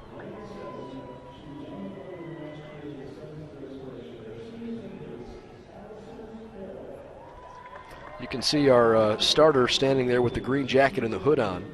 I think his hood is up more to block the wind than anything else. Yesterday, we were dealing with some pretty significant rain throughout the course of the day. Never stopped the competition, but it did rain all day. Today, we've had a few spits here and there, but nothing too crazy. We're certainly thankful for that.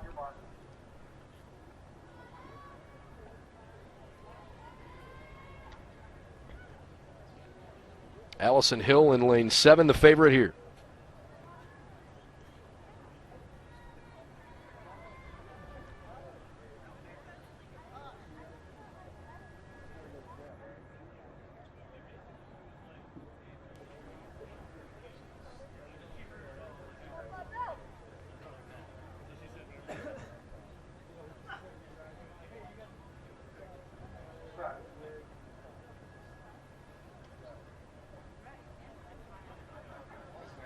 And we had a false start. Had several false starts yesterday. I saw a couple of young ladies flinch on the gates. Not entirely sure who the culprit was officially, but we'll get reset. Heat 1 of the women's 100-meter hurdles.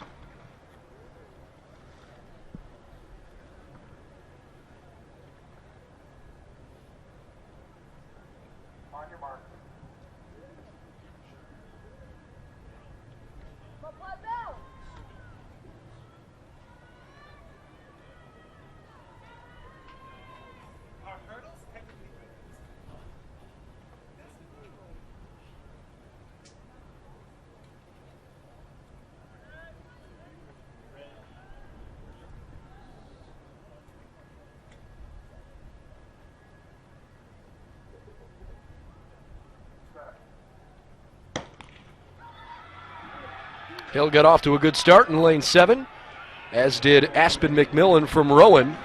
Those two leading out the way with 3 hurdles to go. And it's Allison Hill who crosses the finish line first. So Allison Hill will go to the finals on Saturday at 12:50. She wins her heat with a time of 14.20. A little bit slower than her qualifying time, but still a pretty good showing. Annie Woolley in second, Aspen McMillan in third. And we'll have to see if those two times are good enough to advance.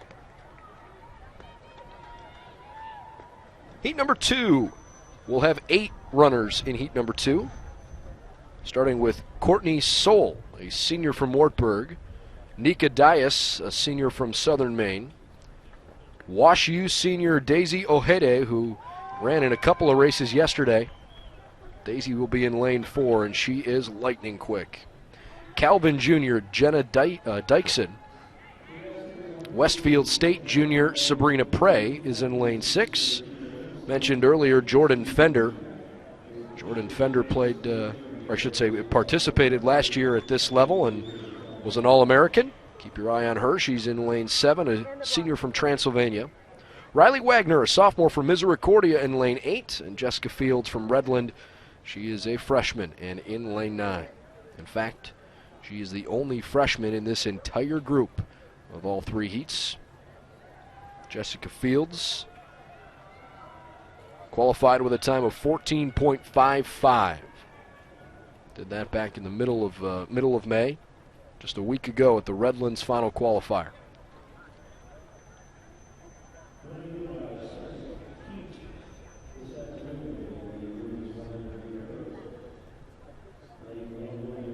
While they are being introduced really quickly, try to give you an update from the high jump across the way, where the opening bar was set at 1.9, and everybody that wanted to jump at that level cleared it. There are a couple of guys that have struggled at 1.95, but for the most part, everyone has cleared it successfully. 6 of the competitors cleared it on their first try. 3 more eventually cleared it. Austin DeWitts from Occidental has been eliminated. He did not clear at 1.95. So we'll keep our eye on the results coming from behind where these young ladies are about to run.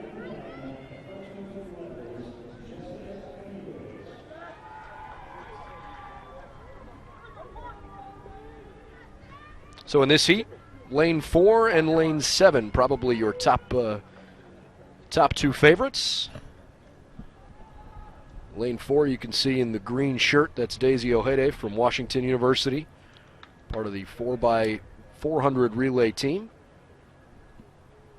Also ran in the 400 meter and the 200 meter qualifier yesterday.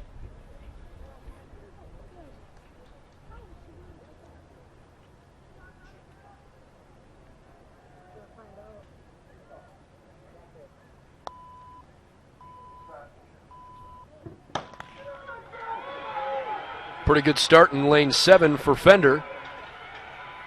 Sabrina Prey falling behind a little bit. Fender and Ojeda right now 1-2 as they go into their final 2 hurdles.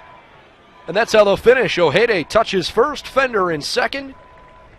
And Daisy Ojeda from Washington University is heading to the championship finals on Saturday.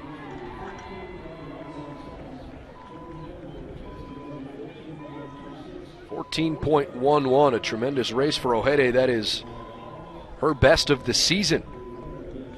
Her qualifying time was 14.31. She just ran a 14.11. That might be good enough to put her in the middle of the track on Saturday. It's the fastest time so far in the preliminary races.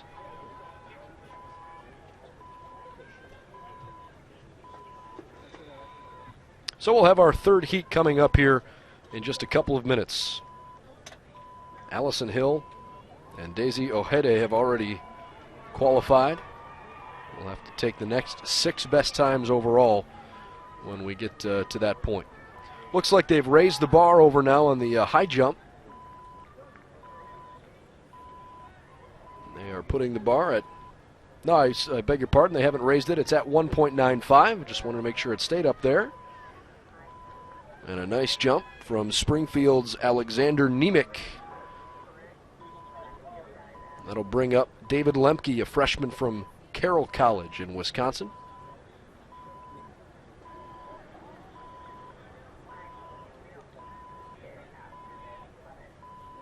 At the moment, 13 different competitors have been able to jump as high as 1.95 meters. When they do move the bar up, it'll go up to 2.0 meters. We'll take a look at Lemke before we head back to the final heat of the 100-meter hurdles for the ladies. And Lemke clips it with his heels as he comes down. All right, final heat of the 100-meter hurdles. Nicole Bartletta, a junior from Geneva. She's in lane 2. Allison Smith, who is the national top qualifier. She is the favorite in this heat in lane 4. Raven Fontaine, a junior from Wheaton in Massachusetts, in lane 5. And Rebecca Ritterhoff, a speedster, in lane 7 from Washington University. This could be an entertaining heat for sure. Amber Edwards, a junior from Ithaca. She'll be in lane 6. Ithaca really needs some additional points as the week continues here after getting off to a great start. They haven't done well, or I should say as well today. Ritterhoff and Smith, probably the 2 favorites here in heat number 3.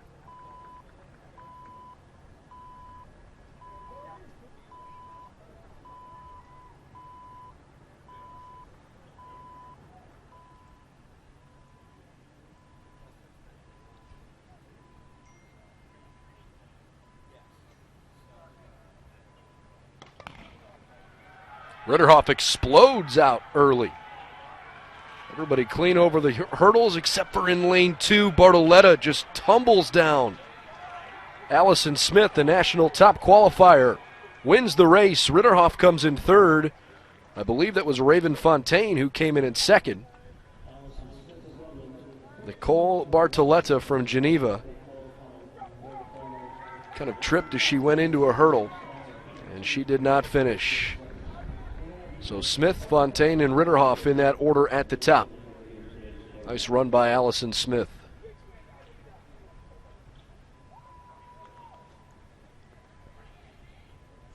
.18 was the third fastest time. So here are your championship finals set for Saturday at 12:50. That's tomorrow afternoon. Allison Hill, Daisy Ojeda, and Allison Smith all win their heats. The next 6 fastest times belong to Jordan Fender of Transylvania, Raven Fontaine of Wheaton, Annie Woolley of Fitchburg State, Sabrina Prey of Westfield State, Rebecca Ritterhoff of Washington University, and Riley Wagner of Misericordia. Aspen McMillan, by 1/100th of a second, will not compete on Saturday.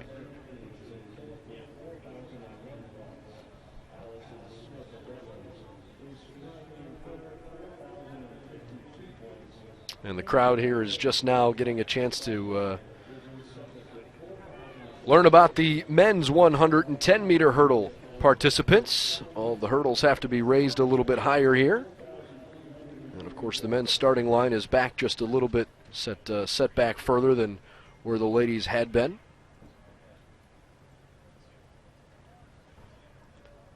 Our reigning national champion in the men's 110-meter hurdles is Salisbury's Luke Campbell. He won this event 4 years in a row. So we will finally have a new champion after Luke Campbell has graduated. David Benjamin was the 60-meter hurdle indoor national champion. Benjamin had the third fastest qualifying time in the outdoor meet. He'll be in heat number 2. Keep your eye on Cody Hall. He was the 2017 indoor runner-up in the 60-meter hurdles. He'll be running in lane 2 here during our first heat. It's kind of incredible, really, what Luke Campbell did. Not only did he win this event 4 years in a row, but he won the 400-meter hurdles 3 years in a row after finishing as an All-American his freshman year. Luke Campbell just thoroughly dominated the national meets at Division III, one of the most decorated track runners of all time. In our first competition here, and again, it's the same as the ladies, there are 3 heats. The winner of each heat plus the next 6 best overall times will advance to Saturday.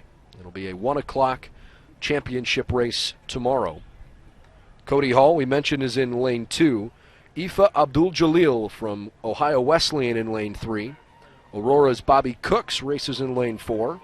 A sophomore from Otterbein, Brandon Shade, in lane 5. Chase Tolliver, a senior from Rowe, in lane 6. Lane 7, Anthony Quinn. In lane 8, Jordan Davis. Of this group, the best qualifying time belonged to Bobby Cooks. His was the fastest in the entire country. Was a 2016 All-American, the top returner in this group. So Cody Hall and Bobby Cooks both running here in heat number 1. I think it's highly probable you'll see those two move on to tomorrow's championship race.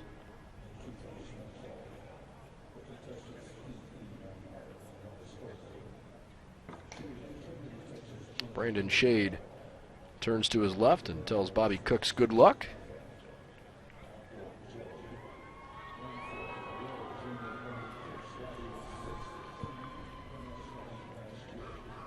And all of our participants are being announced here to those crowding the stands.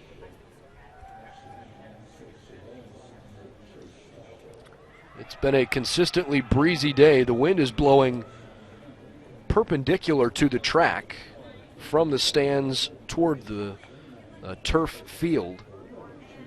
Not really a headwind, but not really a tailwind either. Although at times it's felt like it's kind of swirling.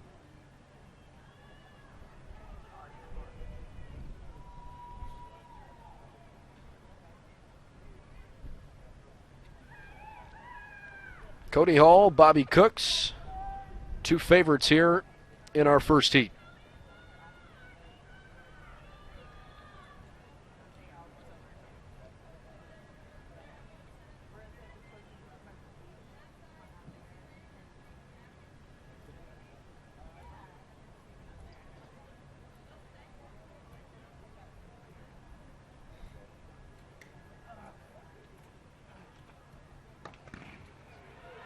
Great start for Brandon Shade from Otterbein. Cooks took a spill, and he probably won't be able to finish the race. Cody Hall on the outside. Able to stretch it out with Chase Tolliver from Rowan right at the finish line. And the number one national qualifier, Bobby Cooks, did not complete the race.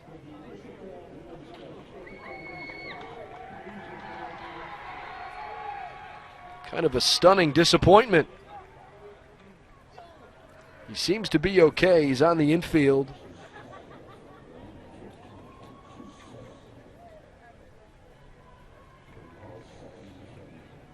Wow. That's an awfully tough break. So Chase Tolliver from Rowan able to win the opening heat. Qualified with a time of 14.34, and he ran 14.27.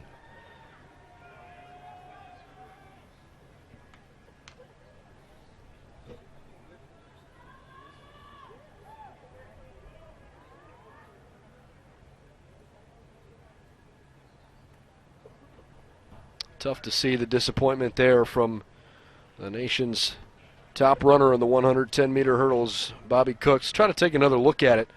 It was very early in the race when he was not able to get off. He didn't just get off to a great start. He just never cleared that first hurdle. And that was it. And you could see the anguish. Too bad.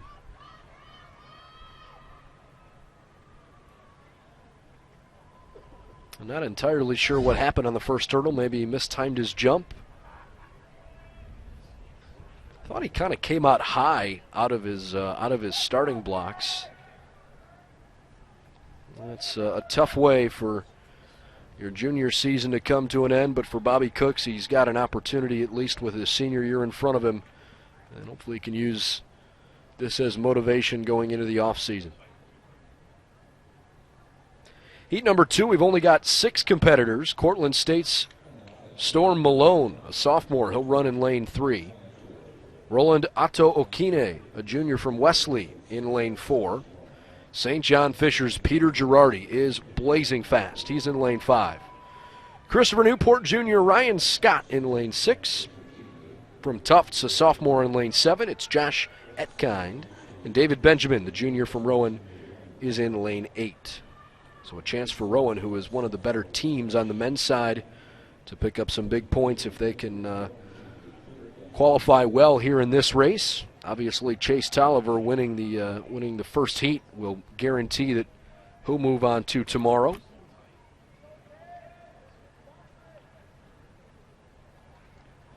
We showed you the men's standings at the beginning of the day. Mount Union had 10 points. They're in the hunt, and they'll have 2 different competitors in heat number 3 with Connor Troyer and Mason Plant both competing as underclassmen in this event. That's Roland Otto Okine from Wesley out in Delaware. He'll be the second competitor in from the right-hand side of your screen. Peter Girardi, so fast. Saw him run in several races yesterday, though, a 14.46 qualifying time for him.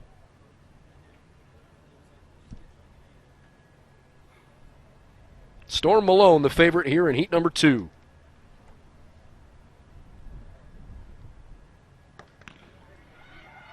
Malone explosive out of the gates. Another hurdle that isn't cleared early on. Rowan and Cortland trying to vie it out right now. It's David Benjamin. Wesley's Otto Okine close too. I think Storm Malone, who was the favorite, did not place very highly. Waiting for the final timing. I think it was Josh Etkind from Tufts that did not or I should say Edkind finished in third there. It was Ryan Scott from Christopher Newport that did not finish the race.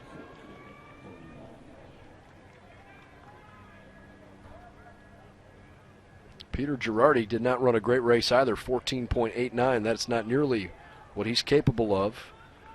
So Rowan wins each of their first 2 heats, and that is huge for them as a team. Another look at the beginning of this race where for the second straight time we have a runner that did not finish.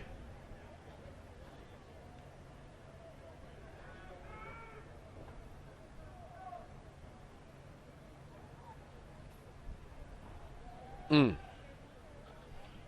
hard to tell for sure what happened to Ryan Scott, but the next 10 seconds after that are tough. Watching the field run away from you.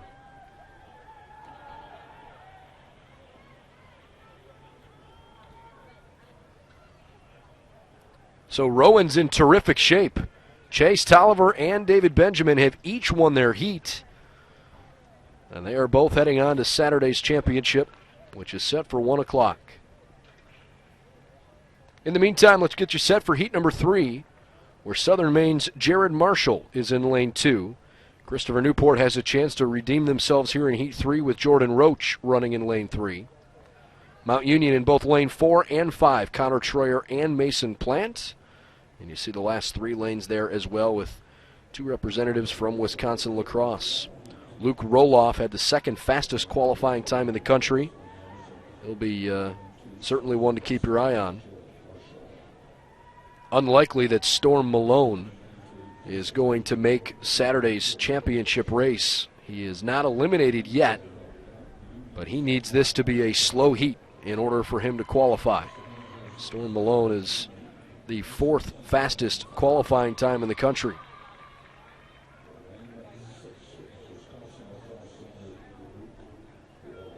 It really just goes to show it's all about getting into the meet, and you never know what can happen.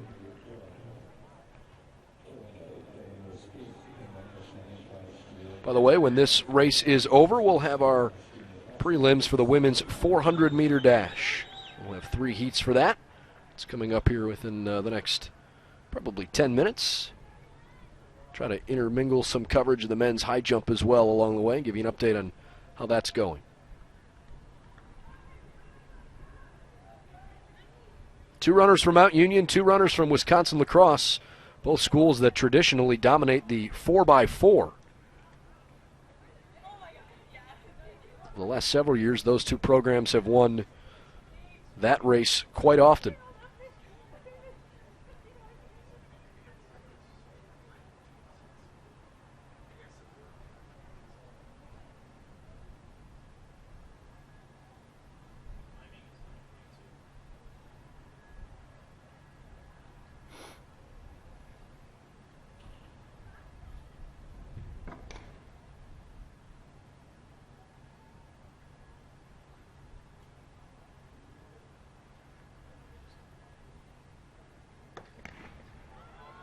Great start in the middle of the track from Troyer and Plant. Everybody's still in it. That's more than we can say from the first couple of heats. An even race so far. Mason Plant, Luke Roloff are both neck and neck going to the finish line, and it will be Roloff from Wisconsin lacrosse that wins in heat number 3. Mason Plant and Dylan Callanay from Simpson College in Iowa appeared to be the next 2 finishers. They were.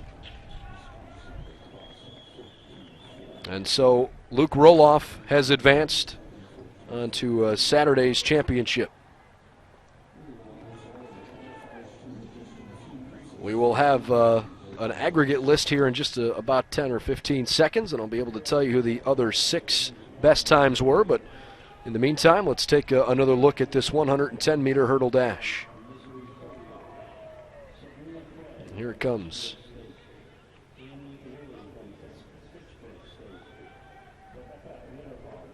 Roloff just running with confidence, consistency in his strides and in his hurdles. Excellent race for him.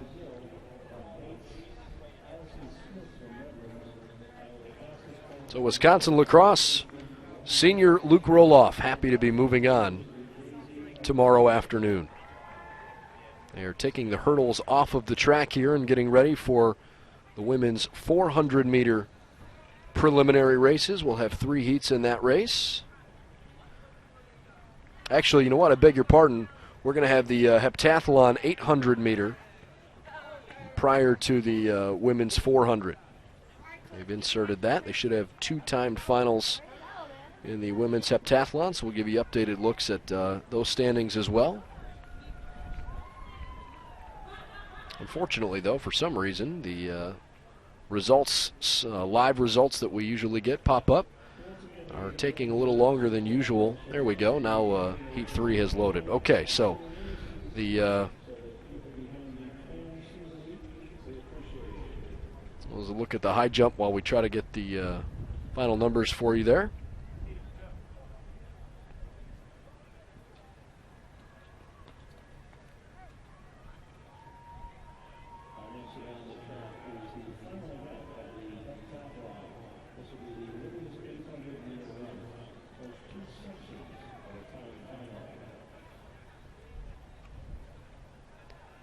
All right, so the high jump looks like it's set at 2 meters. Justin Lewis from Worcester State, Nick Vachin from Cortland State, Will Daniels from Central College, Jacoby Wolf from George Fox, Wesley Shreves from Christopher Newport, Logan Mulford from Central College, Stefan Duvivier from Tufts, Harrison Escoffery, Alexander Nemec. They've all cleared at 2 meters, so still moving along nicely in the high jump. Kylie Bartlett still sitting in first place. She was the #1 national seed in this event. We expected her to participate pretty well. Annie Wright has a chance to give George Fox a few more points on the ladies' side. Allison Smith from Redlands we just saw compete a moment ago, and she is moving on in the 100-meter hurdles. But we'll see if Allison Smith can turn things around quickly. Didn't have a whole lot of time between races, and now she's got to run the 800. So everybody heading to the starting line. Luckily for Smith, she won't be until the second section of this timed final. And she'll be there with Kylie Bartlett.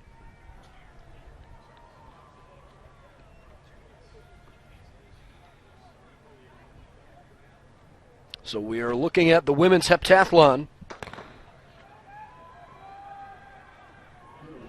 And this is a timed final where they'll have 2 different heats, but this is the final event of the women's heptathlon, and we'll be able to crown a national champion when this concludes. Nice start from Megan Merritz from Wisconsin Platteville, who is certainly having herself a nice go at it. In fact, she's had a really good day today.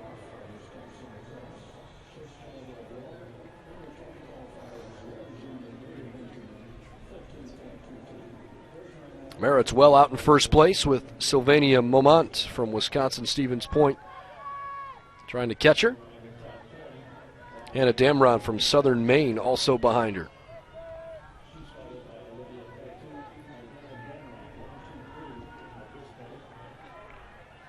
Olivia Katow from the University of Chicago hanging close too. Hannah Damron pulling up into first place. She comes past Megan Merritz. And they are into their final lap. Bringing up the rear, Laura Ishins from St. Thomas. Hannah Damron trying to score as many points as she can in this final event. Damron's had a tough go at it. She's ranked 20th right now out of 22, but could pick up some serious points if she's able to win by a wide margin, and she's doing so right now.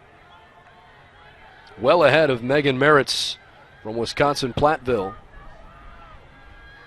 Megan in 14th place entering this event.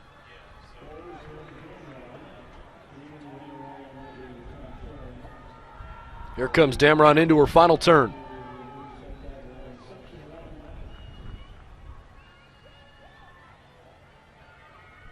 Damron certainly appears to be in good shape. The question is, how much time can she shave off behind her competitors as she tries to sprint toward the finish line here? Nice closing speed in second place from Megan Sundstrom from St. Benedict as Damron wins the first heat. Third place finisher is Megan Merritz. So Sundstrom comes in as the runner-up. Damron won the race by almost 4 full seconds. Congratulations to her. The women's heptathlon for half of those young ladies has concluded, and they'll just have to wait and see how their points shake out. In the meantime, Kylie Bartlett will have tag number 10 here in the second heat. I want to keep our eye on her, as well as Annie Wright, who will have tag number 2. Annie Wright is in second place. Allison Redlands in third place. In fact, Allison Smith from Redlands is only 4 points behind Annie Wright. So there is a battle right now going on between the two of them. Depending on how Kylie Bartlett runs this race, she doesn't necessarily have to win. She just has to put up a good time. But again, with the points equivalent by the times, it's hard to know for sure exactly what she needs in order to win this national championship. I can tell you this, if she wins this race, she's going to be the national champion. She has a lead of almost 300 points in the overall standings. Ran pretty well in the 200. But her best event for Kylie Bartlett was the women's 100-meter hurdles. One of the top finishers in that as they get to the starting line. Shayna held right next to her. Bartlett rockets out into first place, and she's trying to set the tone early with Libby Schnur from Cornell College right behind her.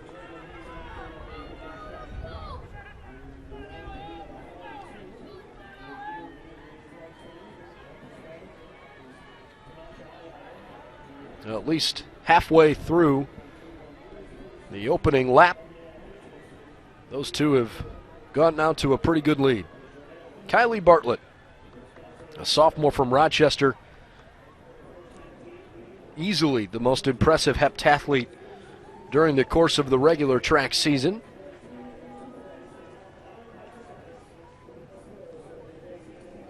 If she wins this race, you're going to probably see some pretty raw emotion from her afterwards. She knows she's in a good spot. Allison Rich from Hope in fourth. Good effort from Michaela Fornes from Concordia Moorhead. Coming up in the pack as Libby Schnur starts to lose a little steam. Courtney Soule from Wartburg is there as well. Bartlett drops into second. Nice effort from Michaela Fornes.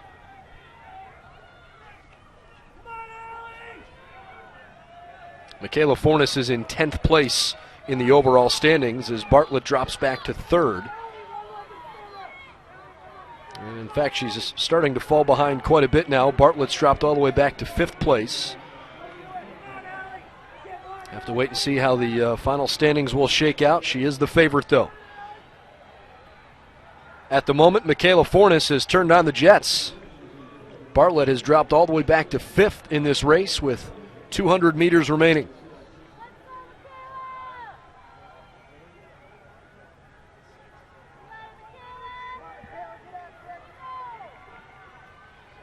Annie Wright wears bib number 2. She's in second place overall as Michaela Fornes comes down this home stretch in great shape. Libby Schnur looks like she's in good shape too.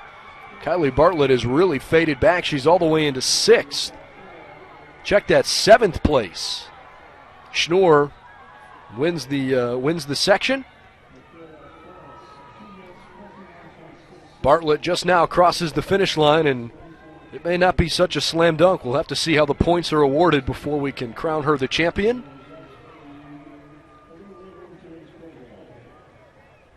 Everybody, I'm sure, is anxiously awaiting to see how it all shakes out. But Libby Schnur wins section number 2.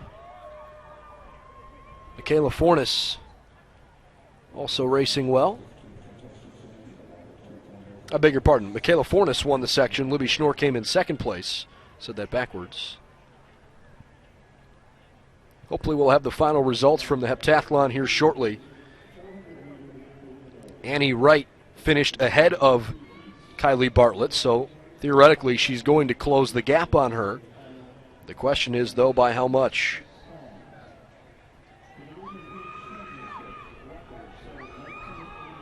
And the women's heptathlon, waiting to see as the final points are put up there.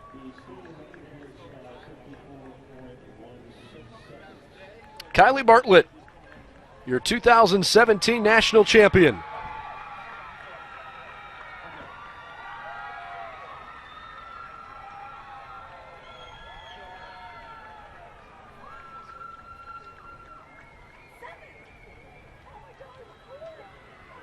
Congratulations to Ms. Bartlett and to Rochester for bringing home a national title winner.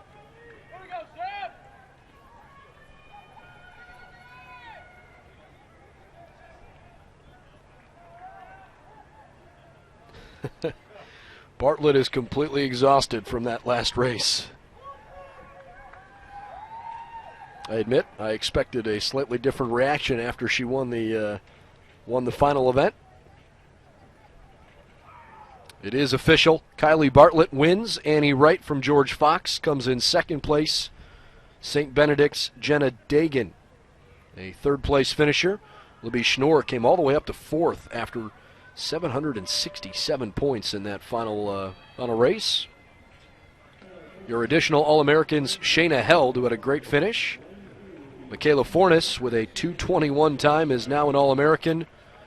Courtney Soule and Allison Rich are your top 8. They are your All-Americans in the women's heptathlon.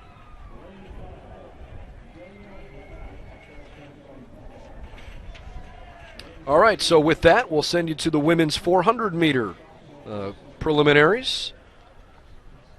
There are 3 heats. And we'll have the winner from each heat, plus the next 6 overall best times, qualify for tomorrow afternoon's championship race at 10 after 1.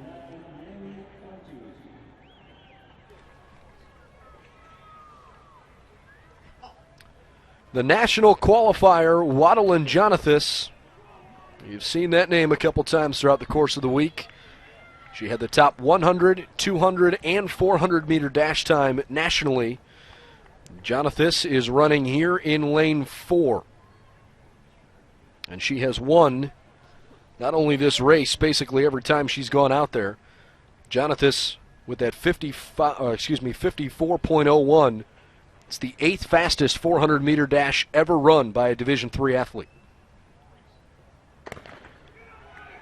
Jonathas just outside in fact, just running into your screen. You can see she's got real big hair. She's running in the white long sleeves. Waddle and Jonathas, a freshman from Haiti, in her first year as a student athlete, and she is boogieing by a lot of the rest of the competition. Jonathas, in many cases, a full second faster than the rest of the field. She comes into her final turn here, and she is way out front. You're looking at one of the fastest Division III women ever, folks. And she is cruising to the championship race on Saturday. It's a race for second behind her, though, with Katie Crick and Madison Zimmer both closing in. Jonathas goes to tomorrow's championship. Whether or not Crick and Zimmer finished second and third, we'll have to wait for the official numbers. 53.45. It ties the NCAA D3 championship record set back in 1988, also by a UMass Boston student athlete, Janisa Edens. Wow. 53.45. That's a new personal high as well. In fact, that also ties the all-time Division III record. Waddle and Jonathas just flying past everyone else.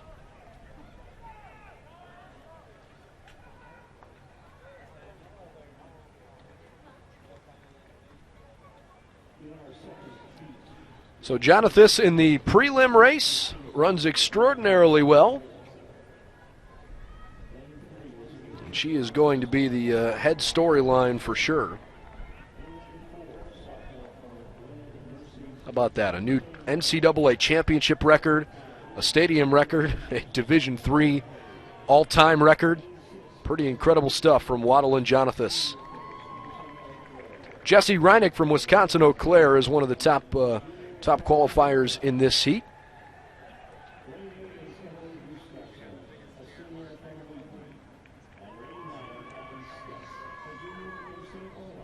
Get a look at all of our competitors there.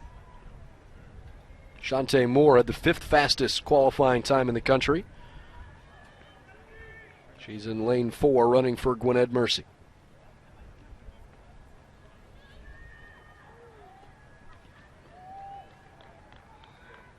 Can only imagine what must be going through the mind of all the ladies here as they take the blocks, knowing that Jonathan just ran the fastest time ever.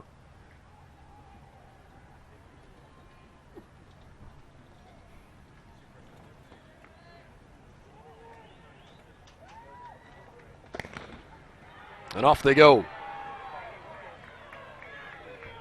Elizabeth Jones in lane 3 got a little bit of a slow start. Ari Newhouse from Emory trying to hang in the middle of the pack. Brittany Feldman there from Fredonia really pulling into a good spot as they hit halfway through this race.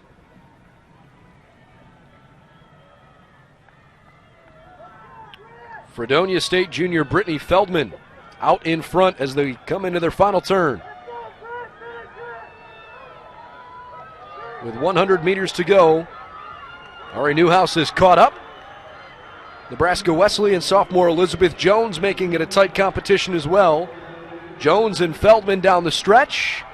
Feldman also being chased from behind by Jesse Reinick, who closes with lightning fast speed and wins.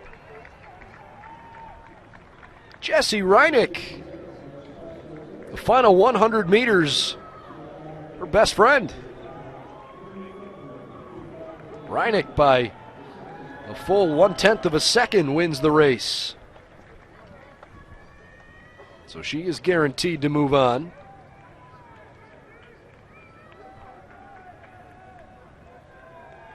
Jesse Reinick wins 55.18, which is almost 2 seconds slower than what Waddle and Jonathan won in heat number 1. My goodness. There's a replay of the finish as Reinick was in the middle of the pack coming down the stretch. You could see her in the navy jersey with the gold C on her chest. And she really conserved her energy for late in the race. You could just see the way she's pumping her arms and her legs. And she's able to explode to the finish line. Well done, Jesse Reinick. So we're ready for our final heat. Wisconsin Eau Claire is hoping that maybe Jess Ruppnow can join Jesse Reinick. They both run on the same 4x4 team. Sarah Martinez from Whitworth, Taylor DePaulo from Colby, Lauren Decker from Lebanon Valley will run on the inside. Stevens Institute freshman Gina Della Russo will run as a newcomer to this race.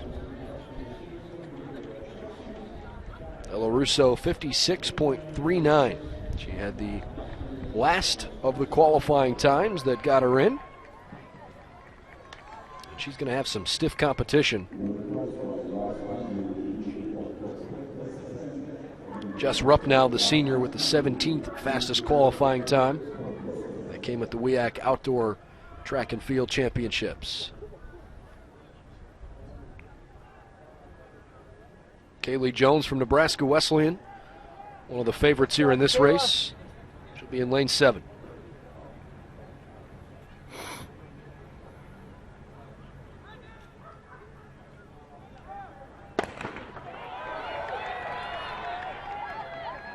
Looks like a clean start for Jones. Wisconsin Eau Claire's Jess Ruppnow off to a really nice start. The first 100 meters, she has increased her lead. Kaylee Jones falling behind a little bit, but hanging in there in the seventh lane. Della Russo making a nice move here in lane 6. On the inside, Sarah Martinez into the second turn, starting to pull into good positioning. Here comes Chelsea Gills from Greenville out in front as we head to the final turn. Chelsea Gills well ahead of the rest of the field. Gills in a great spot. She is a good 10 meters in front of everybody else. Nebraska Wesleyan's Kaylee Jones the closest to her, but Gills from Greenville cruises to victory here in our final heat.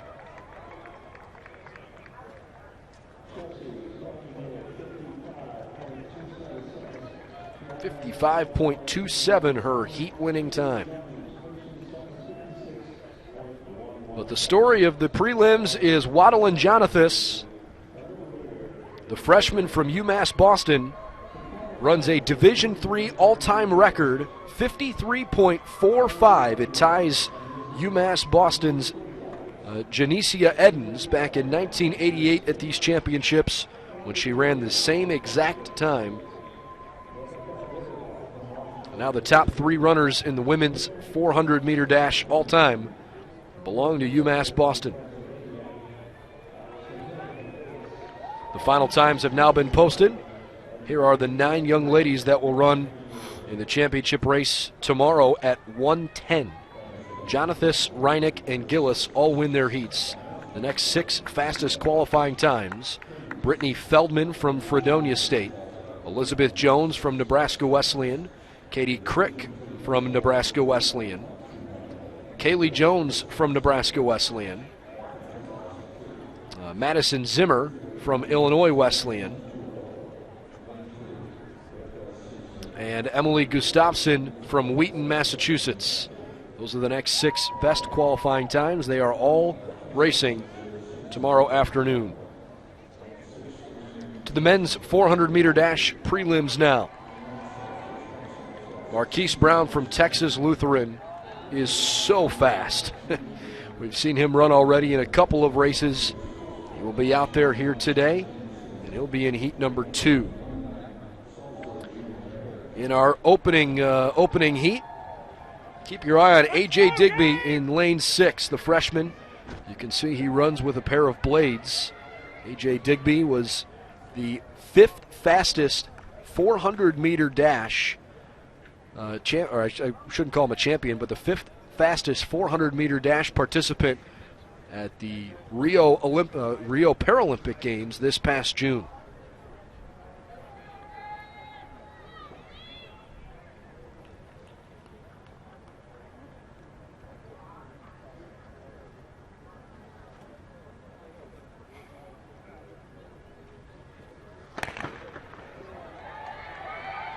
Digby gets off to a pretty good start. Salisbury's Eric Halton in lane 9 doing well, but it's Gabriel Barrett-Jackson from Occidental who is closing in on him pretty quickly. Digby starting to pull back a little bit. He's being passed by Nathan Wanner from Case Western Reserve, who has had a tremendous season. Erie Gord from Brandeis on the inside. At the moment in last place as we head toward our final turn. Patrick Mikel from Loris trying to pull up further in the pack. He's right there with Wanner. Loris in first place coming around. Patrick Mikel at the moment has a good lead, but Wisconsin Lacrosse's Ross Denman close on his heels. They are close to the finish line, and it's Denman that just touches first.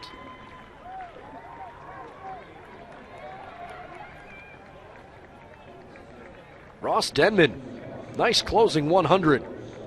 And he wins the opening heat, beating Patrick Mikel just barely to the line. A.J. Digby finishes in 4th place. We'll see if his time is good enough to qualify.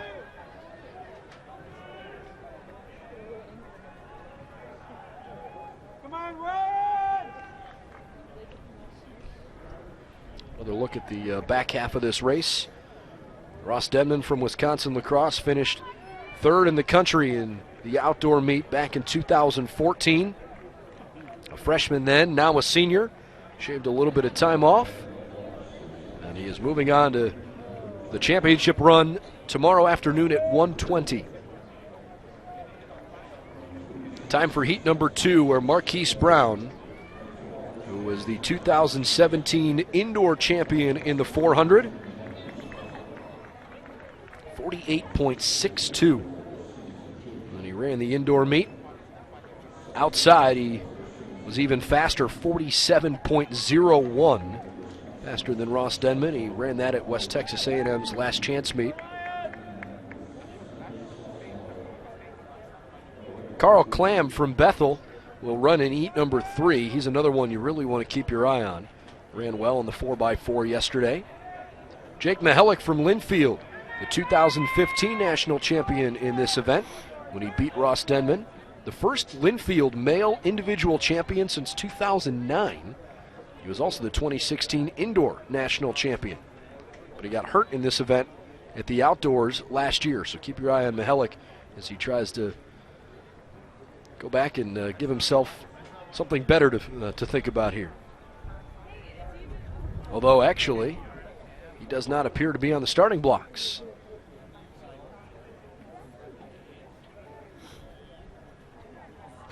I guess he's a late scratch. Mihelic is not competing. Well, that puts Marquise Brown in a really good spot. Marquise Brown runs in lane 5. Get a look at Ryan Powers from Wisconsin Oshkosh trying to catch up with Aaron Green from Methodist. Wow, Marquise Brown is absolutely cruising. He's already in first place halfway through. You can see him with the big TLU across his chest. And as he comes into the final turn, this is Marquise Brown's race to lose. You can tell he's not running with all his might here, just kind of trying to cruise himself into the finals. Meanwhile, Aaron Green is right behind him. It will be Texas Lutheran's Marquise Brown going to the championship race tomorrow afternoon with a victory in heat number 2. Disappointed that Jake Mihelic was not able to run this preliminary race. Hope he's okay, but hard to know exactly what the issue was.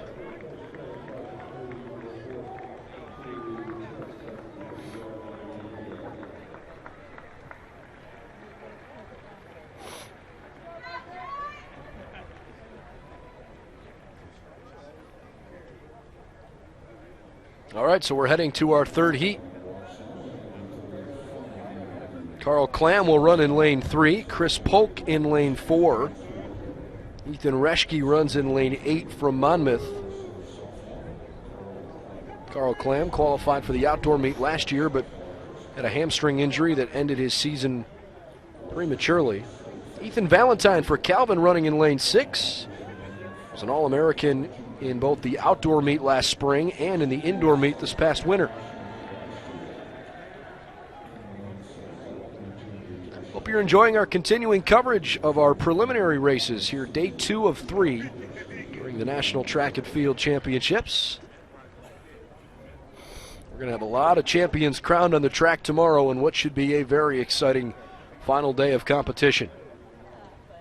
Well, the field events have been moving along ever since the outset of the meet yesterday.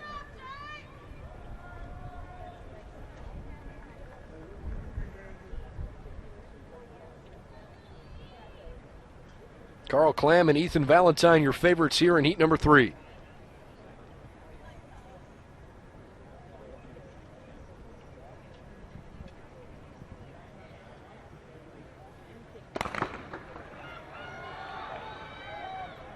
Nice start in lane 6 from Ethan Valentine. Lane 5's Edward Boma from Worcester State up in Massachusetts has kind of fallen back a little bit. Ethan Reschke from Monmouth, a great move off the middle. He's already pulled out in front of Josh Tupper. Carl Clam running on the inside lane. He's off to a good start. Valentine from Calvin in the lead into the final 100. It's Clam and Valentine down the stretch. Valentine to the finish line, and he cruises to victory. Carl Clam in second. Looked like Ethan Reschke came in third. As Clam has punched his ticket, or I should say Valentine has punched his ticket to the final race tomorrow. Carl Clam will also likely qualify. Have to wait and see how the final numbers shake out here.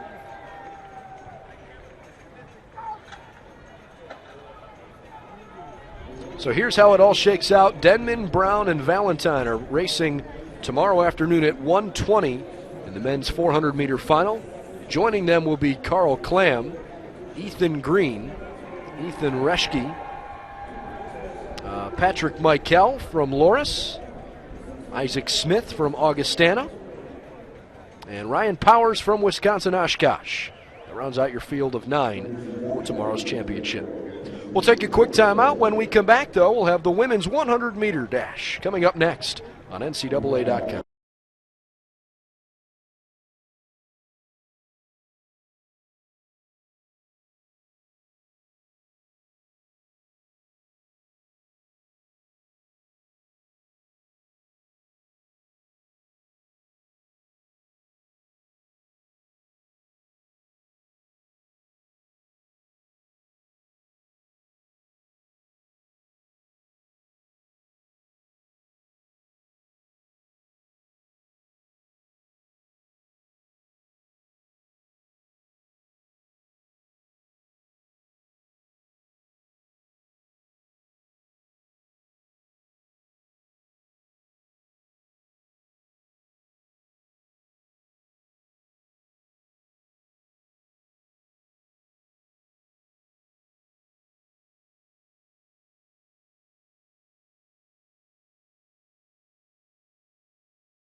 And our runner-up in the 2017 Division III Women's Hepathlon from George Fox, Annie Wright.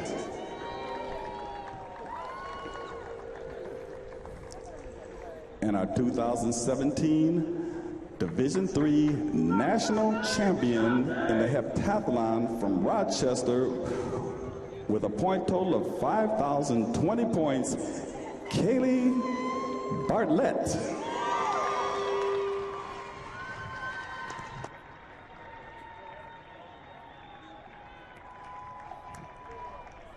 Our next running event on the track is the preliminaries for the women's 100-meter dash. The Division III championship record set in 2002 by Muffy Israel from Carthage, 11.71 seconds. The Spire Stadium record, 11.66 seconds. We'll have 3 heats of preliminaries. The top runner from each heat will advance to tomorrow's finals, as well as the next 6 best times. Once again, we ask all spectators to please remove yourself from the rail area to the seating area so everyone can enjoy the races. Thank you very much.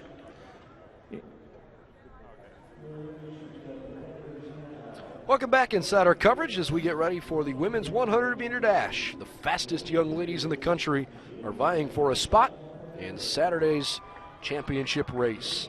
I'm Brendan Gulick. We only have a handful of qualifying, or I should say preliminary races left throughout the course of the day before we're all set for tomorrow's championship finals.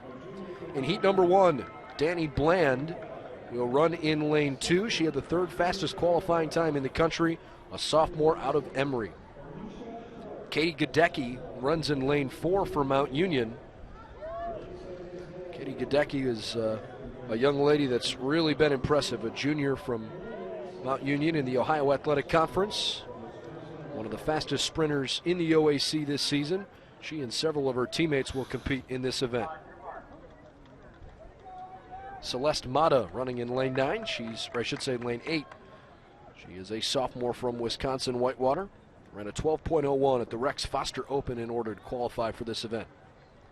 And Onisha Clark, well, she is the favorite, at least in terms of her and Danny Bland, the top 2 qualifying times here in this prelim number 1. Bland in lane 2, Clark in lane 6.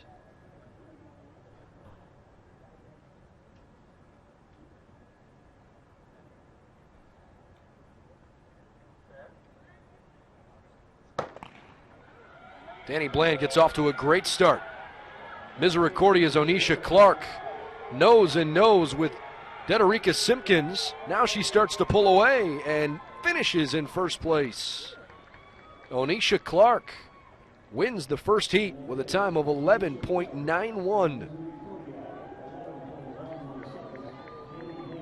Danny Bland from Emory finishes in second place. She is likely bound for the championship on Saturday as well. Season probably coming to a close for each of those 3. So congratulations to Onisha Clark.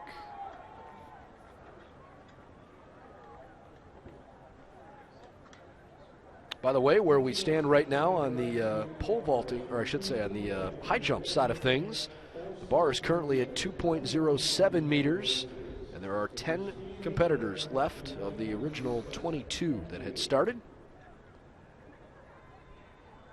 Jacoby Wolf from George Fox, Adam Poklop from North Central both cleared 2.07 on their first try.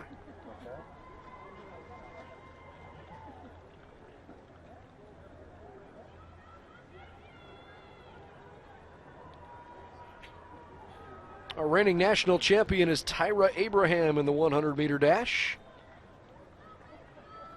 Abraham from Claremont Mud Scripps. Looking forward to seeing her run here in this prelim in lane number 9. The reigning national champion will be the closest to the fence. You can see her standing there with her hands on her hips there on the end. And an 11.81 to qualify this year. That was 6th fastest in the nation. Mount Union's Rachel Adams is really quick. She's in lane 3. Cortland State's Amanda Moore running in lane 7.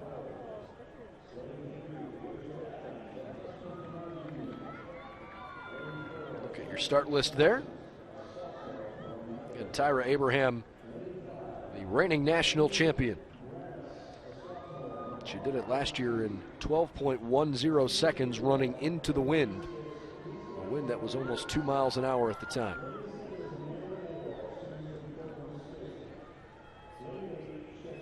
Always kind of cool for our competitors on both sides, the men and the women, when they are introduced to the crowd. If they finished as All-Americans last year, the public address announcer will address that and recognize them for that accomplishment. And Abraham was just announced as the reigning national champion to a loud round of applause.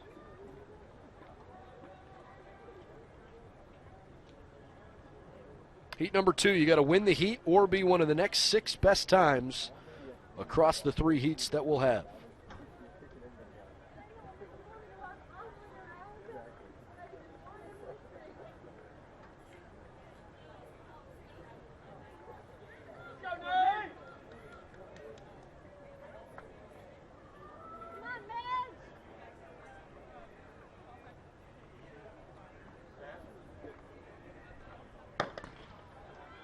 Tyra Abraham comes out a little bit slow. Good start in lane 4 from Chelsea Johnson. Abraham recovering really nicely, though. As she comes up the outside, she'll easily cruise to a win. Tyra Abraham wins heat number 2. Chelsea Johnson from Methodist with a great race in lane number 4. See how the final numbers come out. It is Abraham number 1, Johnson number 2, Lisa Rodriguez in lane 3. Finishes with a 3rd place finish there. So Tyra Abraham back into the national championship race.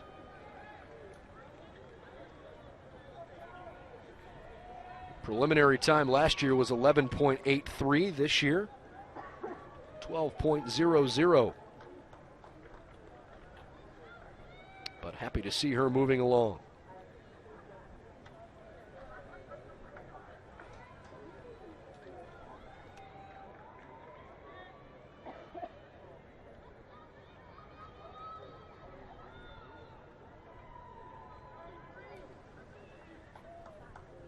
Just about ready for our final heat of the women's 100-meter dash. The only race we have left after today from a track perspective is the 800-meter, but we have the final of the Decathlon as well later today. Here in heat number 3, Giovanni Culver, Paige Allen, and Brianna Gardner run in lanes 2, 3, and 4. Culver and freshman Dejanay Johnson from Mount Union are the 2 underclassmen in this heat. There are 5 total freshmen that have a chance to win a national championship in the women's 100-meter dash. Onisha Clark from Misericordia recorded the fastest time in either of the first 2 heats combined. She's the only one that's gone sub 12 seconds right now. Many of these young ladies ran times under 12 seconds in their national qualifying times.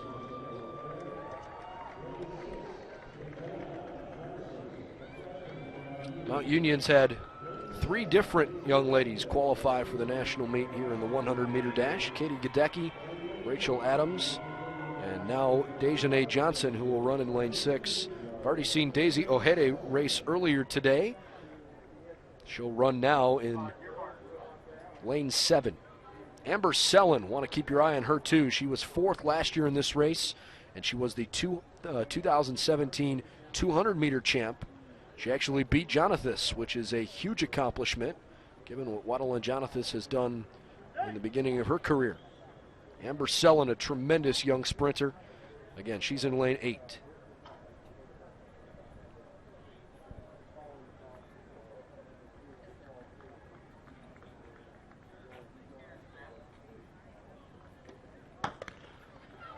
Sellen, great out of the gates. Losing a little bit of ground, though, to Daisy Ojede. Finally starting to pick it back up. A good run on the outside. Ojede and Johnson and Sellen. And it's Sellen that wins heat number 3. Sellen comes in first. Daisy Ojede comes in second. Looks like Dejanay Johnson was awfully close to being in third. We'll look at the final times. And it is Johnson who just outtouched Giovanni Culver for third place. So Sellen going to the national finals with a really nice run of 11.98. And here are your top 6 additional runners. Clark, Abraham, and Sellen have all qualified for the national championship race tomorrow afternoon at 1:30. Here are the other 6 that will join her. Daisy Ojede from Washington University, Danny Bland from Emory, Chelsea Johnson from Methodist, Dederica Simpkins from Aurora, Lisa Rodriguez from Aurora, and Celeste Mata from Wisconsin Whitewater. Dejanay Johnson just missed by .01. She will not compete in tomorrow's national championship race. We're going to take a quick time out before we transition to the men's 100-meter dash, but one of the most exciting events in outdoor track and field comes your way next. Don't go anywhere. We continue after this on NCAA.com.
Getting ready for the men's 100-meter dash in our 3 preliminary heats. The championship races will come your way on Saturday at 1:40. That's tomorrow afternoon at 1:40 to determine the fastest 100-meter dash winner in America. Parker Witt, the top qualifying time. We will see him run in heat number 3. In terms of guys to keep your eye on in heat number 2, well, senior from Stevenson, Devontae Williams, who ran really well yesterday in the 200. He will run in lane 4 of the 100-meter dash. Devontae Williams, with his 3rd trip to nationals, qualified for the 200 as a freshman and a sophomore, where he was an All-American. He became the program's first All-American earlier this year when he finished 4th in the 200 at the Indoor Nationals, and he will run in the championship race of the 200 tomorrow as well. David Peynata from Wisconsin River Falls, also one you'll want to keep your eye on here. Peynata, the 5th fastest qualifying time. He was also in the 200. He was 9th in this race a couple of years ago, as we get a look over across the way at the pole vault, where they've moved the ball up to 2.10 meters, where, I'm sorry, I said pole vault, the high jump, where Jacoby Wolf is about to attempt for George Fox. Stéphane Duvivier from Tufts has just cleared 2.10. Wolf has not faulted yet on any height. That's his first miscue of the entire event. He passed at 1.9, but cleared on his first attempt at 1.95, 2 meters, 2.04, and 2.07. Looks like Wesley Shreves from Christopher Newport, Brendan Dice from Wisconsin Lacrosse, Justin Lewis from Worcester State, and Adam Poklop from North Central are also still alive. There are 6 competitors left. This is Shreves from Christopher Newport.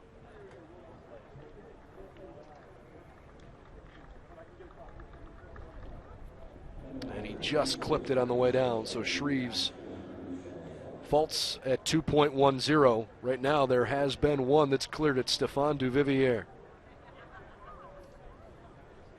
Still getting ready for the men's 100-meter dash. Cole Green will run in lane 2. Cole Green from Transylvania at the Heartland Collegiate Athletic Conference Championships. He ran a 10.63 to qualify for the national meet.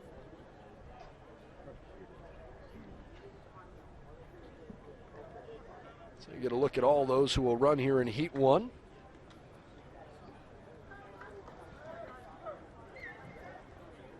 We had a brief delay. I think they were trying to keep schedule as best they could. We were actually about a minute and a half early on this particular event, so they held it up for just a moment.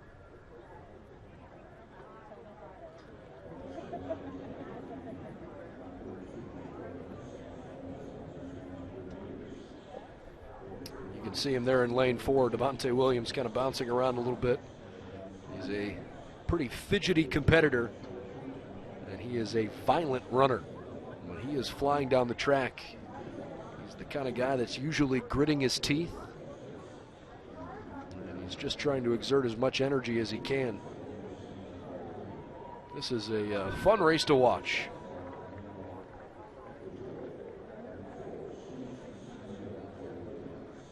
Williams just introduced to the crowd there. Jeremiah Davis, a freshman from Greenville. He's the only freshman in this heat and one of only 2 freshmen that's qualified at all.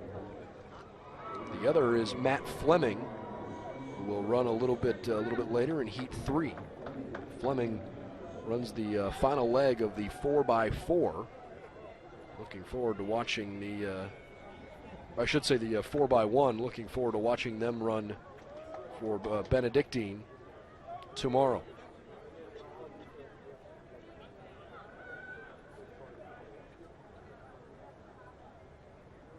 Getting ourselves ready for finding out who is the fastest runner in Division III.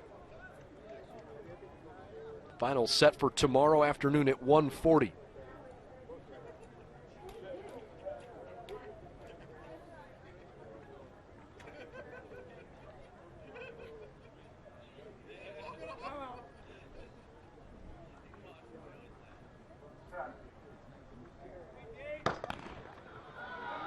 Good start in lane 3 from Emmanuel Egbujor. How about David Pinata in lane 8, cruising on toward the starting line. He will come in first place. Good recovery from Devontae Williams in lane 4. Looks like he came in second.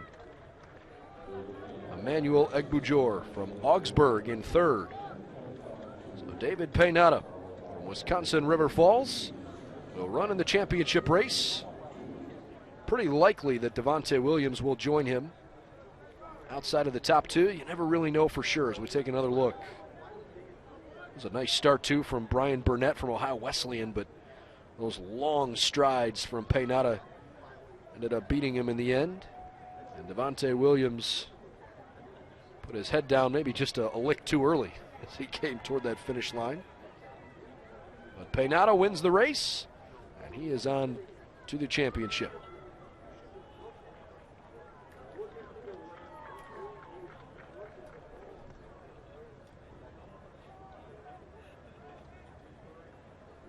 By the way, before we get to the second heat of the prelims here for the 100, with the bar on the high jump at 2.1 meters, Stéphane Duvivier cleared it, and the other 5 that were still alive in the competition, those 5 have not cleared 2.1 on their first attempt. So Jacoby Wolf, Wesley Shreves, Brendan Deese, Justin Lewis, and Adam Pucklop all have one more attempt. And if none of them can clear, then Stéphane Duvivier will be your national champion in the men's high jump. Oh boy, right as I said that, Justin Lewis from Worcester State clears at 2.1. We now have 2 competitors that are guaranteed to go on to the next height. They'll move it to 2.13. But will it be Duvivier and Lewis by themselves, or can Jacoby Wolf from George Fox join them?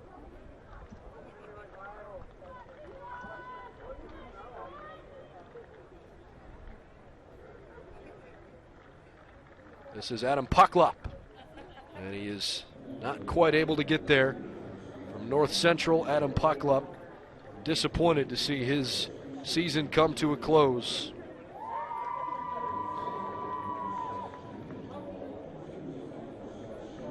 Pucklop, a junior, so he'll have a chance maybe as a senior to return to the outdoor national meet. All right, back on the track where Bryce Johnson from Texas Lutheran runs in lane 8. He's a fun sprinter to watch.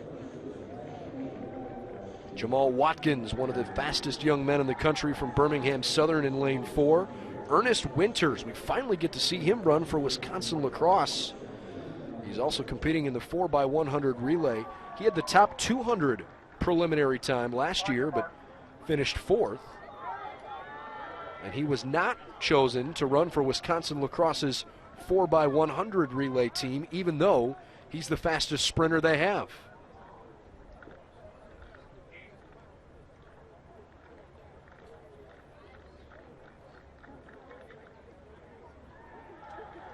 Only 6 competing here as they get ready at the blocks.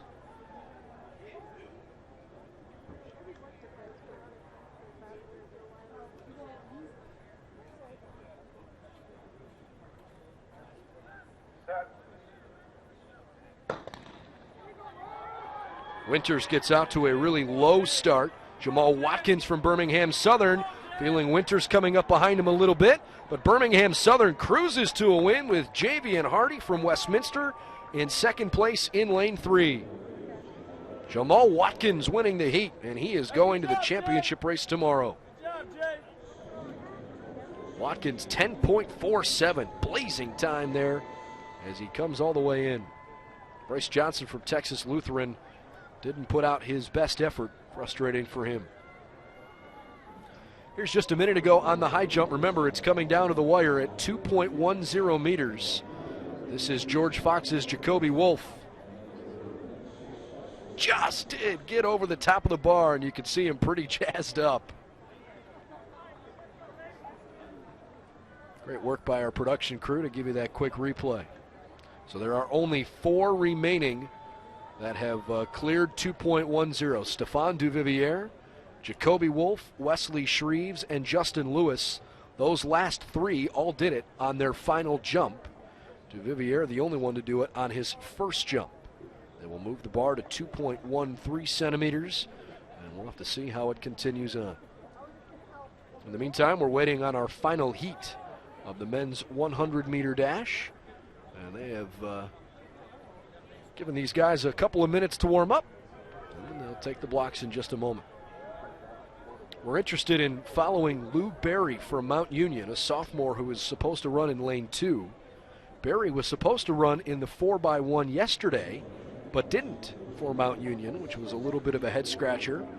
He was the Ohio Athletic Conference 100-meter and 200-meter champion, but even though he was on the heat sheet, he did not run in the 4x100-meter race yesterday.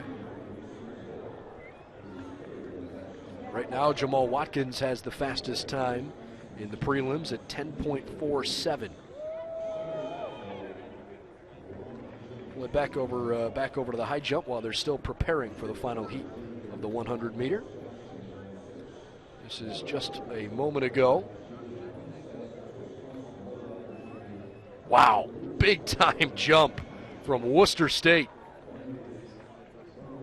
And now we go back to live coverage. Again, the bar at 2.13 meters. This is Duvivier from Tufts. He just can't quite get up high enough. Justin Lewis from Worcester State in first place. Duvivier misses at 2.13. Jacoby Wolf and Wesley Shreves to follow soon.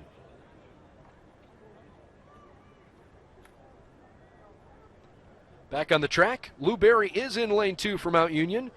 Nicodemus Gambill from Utica, a really good sprinter in lane 3. Jawan Pettis Jackson in lane 6. Parker Witt, the top seed in lane 7. Matt Fleming in lane 8. This is anybody's race, folks.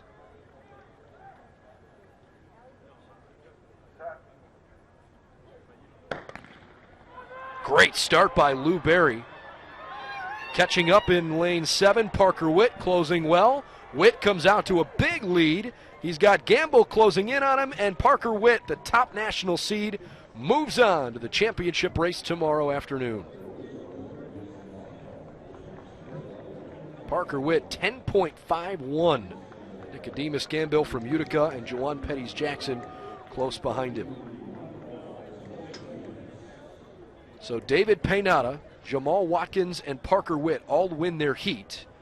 And then the next 6 fastest times will advance to the championship round on Saturday at 1:40 when they run that final race. We'll give you those other 6 racers here in just a moment as they start loading up. Okay, Devontae Williams from Stevenson, Nicodemus Gambill from Utica, Emmanuel Egbujor from Augsburg, Javian Hardy from Westminster, Jeremiah Davis from Greenville, and Jawan Pettis Jackson from Misericordia will be the other 6 runners to join Paynata, Watkins, and Witt in the men's 100-meter dash final tomorrow afternoon at 1:40. Anthony Simpson, the Wesley freshman who won it last year, will not have a chance to repeat for his title. Back live on the high jump now, where things are getting really interesting. This is Tufts Stéphane Duvivier, who is trying to clear 2.13.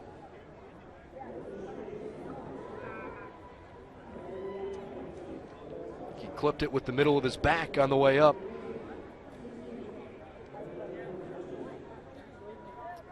When we entered the 2.13 height, there were only 4 guys remaining. Worcester State's Justin Lewis was able to clear. Stéphane Duvivier now has faulted twice on 2.13.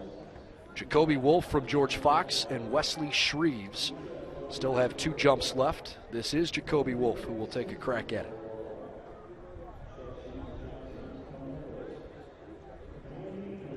Oh, he almost got it. And I think he knows it. His back cleared it. He just couldn't kick his feet out quickly enough. Another look here at Wolf, nearly clearing the bar.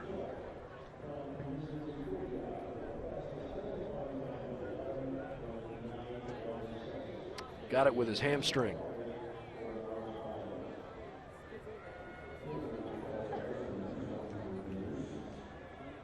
on the track. They're getting ready for the women's 800 meter. One more look here at Wesley Shreves from Christopher Newport. I think he had enough height. He just couldn't quite get over the bar with his entire body. He kind of glided through the air. And right now, Justin Lewis is walking on eggshells. Duvivier, Wolf, and Shreves all have one opportunity left, or else Justin Lewis will be the national champion. Shreves just barely clips the bar. This is Stéphane Duvivier, his last attempt. He has to clear the bar here.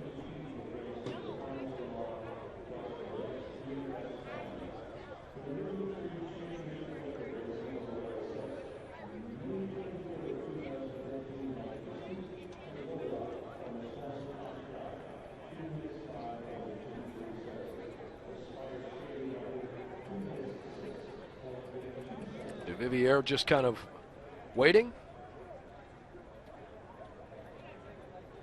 Already an All-American in this event, but looking for a national title. So close. Stéphane Duvivier will bow out of the competition. He is unable to clear the bar at 2.13 meters.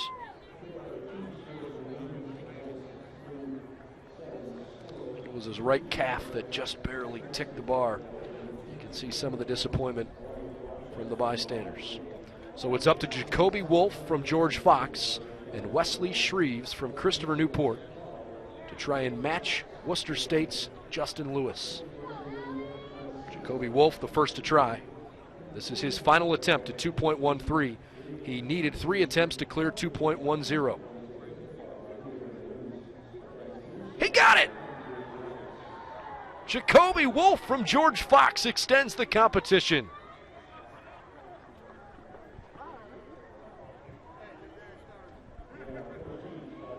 Check this out one more time.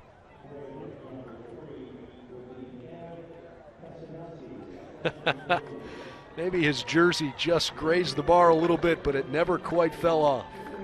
So 2 have cleared. It's up to Wesley Shreves to make it a 3-man competition. This is his final try at 2.13 meters.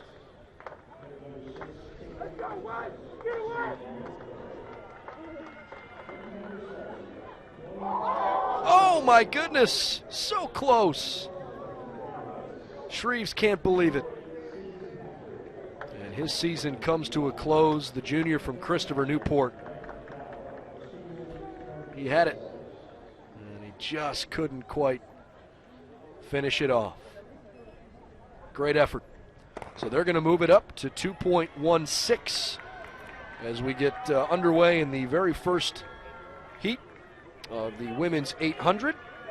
Anna Passanante from Williams, Caitlin Terry from Keene State, Carmen Mejia from Claremont Mudd Scripps, Taylor Officer for Wartburg, sophomore from Brandeis, Doyen Ugandarian, WPI's freshman Sydney Packard, and Beth Dower, a senior from DeSales, running here in Heat 1. This is Carmen Mejia from Claremont Mudd Scripps out front as they hit their first 200. The national champion in this race last year, Emily Richards, a junior from Ohio Northern. She has run the fastest 800 ever in Division III, and she did that earlier this year. She will likely smash the D3 championship record of 2 minutes 5 seconds. She ran a 2:02:34 out in California earlier this year at the Mount Sac Relays. Emily Richards will run in heat number 3. She's also running in the 1500 this weekend.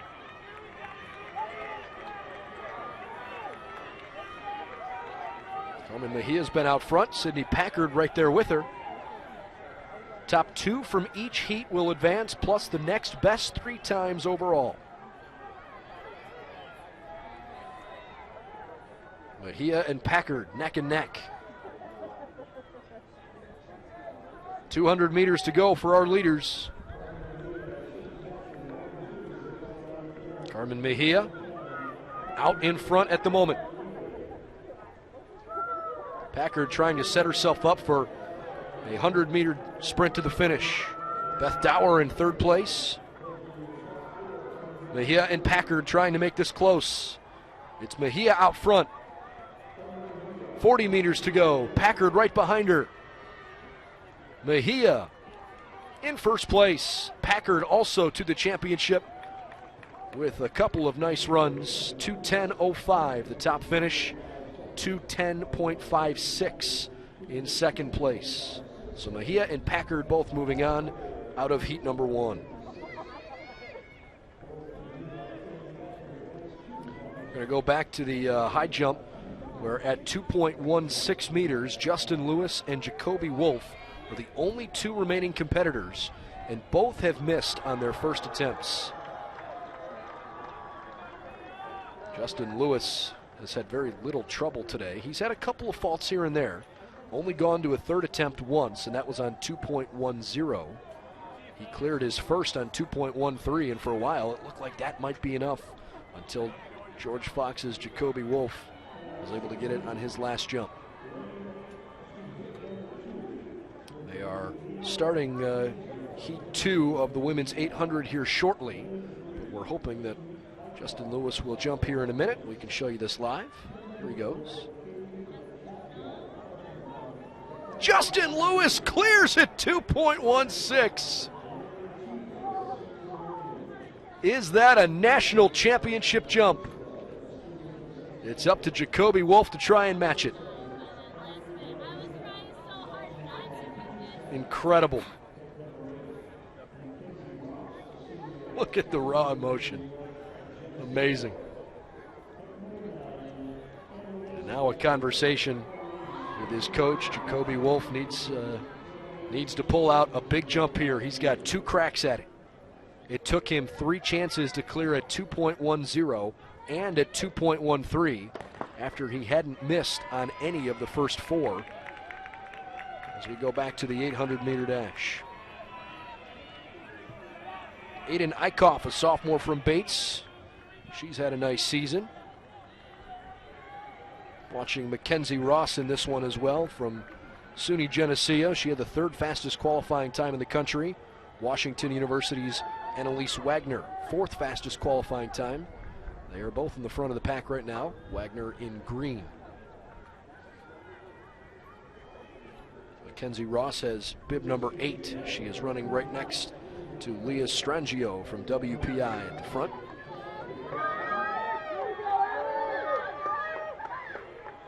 Jacoby Wolf has just missed on his 2nd jump, so it comes down to one final opportunity at 2.16. We're hoping that we'll be able to show you that maybe in a replay if we can get it.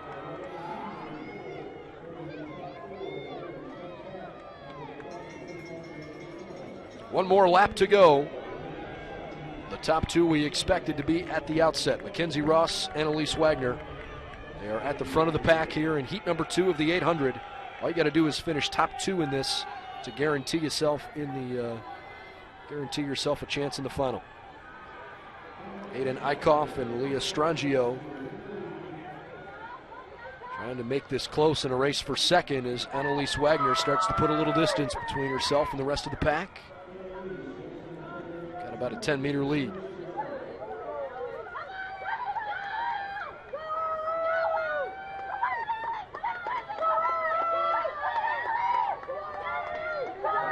Annalise Wagner.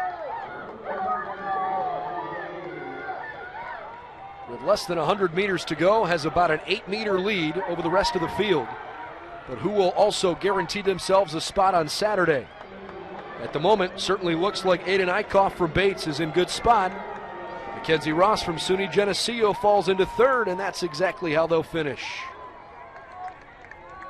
So Mackenzie Ross has to hope that her qualifying time here in the prelim is one of the next fastest times. Looking forward to seeing Emily Richards run here in heat number 3 in just a moment.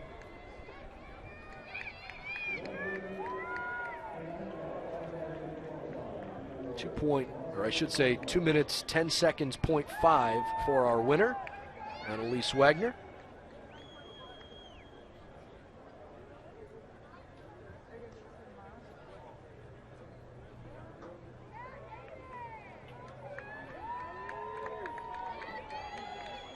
Justin Lewis and Jacoby Wolf appeared to be the only two that were left over at the high jump pit, but at the moment, let's give you an update there. You can see the young man standing there with his blue shirt on. That is Jacoby Wolf from George Fox. I wonder what the reason is for the brief delay here. In fact, both competitors are still on their feet. Justin Lewis, the one standing behind the bench, he already cleared 2.16. Jacoby Wolf has missed both of his first two, but his demeanor suggests that he is still hoping to compete and jump one more time. Not entirely sure what the holdup is there, but as soon as we have a chance to see Wolf take one more crack at tying Justin Lewis, we will bring you that information when we get it. In the meantime, Emily Richards, the heavy favorite to win this national championship. She is 6 seconds clear of the field in her qualifying time. Carmen Mejia, the next best qualifying time in the country at 2:08. Emily Richards, the only question here is how hard will she run in order to win the race versus trying to actually set maybe a new stadium or D3 championship record. She may just give herself a chance to make sure she guarantees herself a chance in the final. Ashley Knudsen from Washington University, they're wearing bib number 7. Expect her to run well too, but it's Richards on the inside, running next to St. Norbert's Brittany Kozlowski.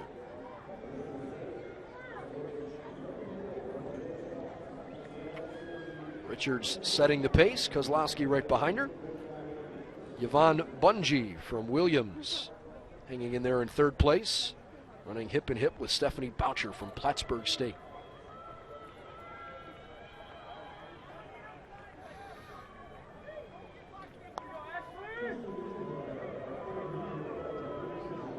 Emily Richards, well out front. She glances up at the video board. You can see her eyes. The same view that you have here on your screen is actually the in-stadium video feed as well. And so she has a chance without actually turning her head to look behind her. She's able to see how far she's got a lead on St. Norbert's Brittany Kozlowski.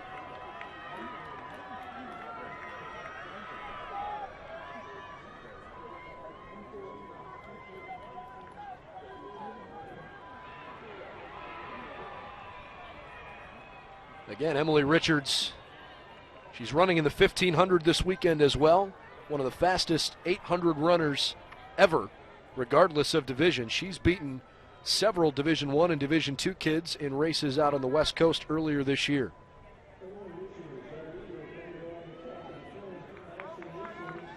Emily Richards right now ahead of Ashley Knudsen, who's trying to stay close behind her.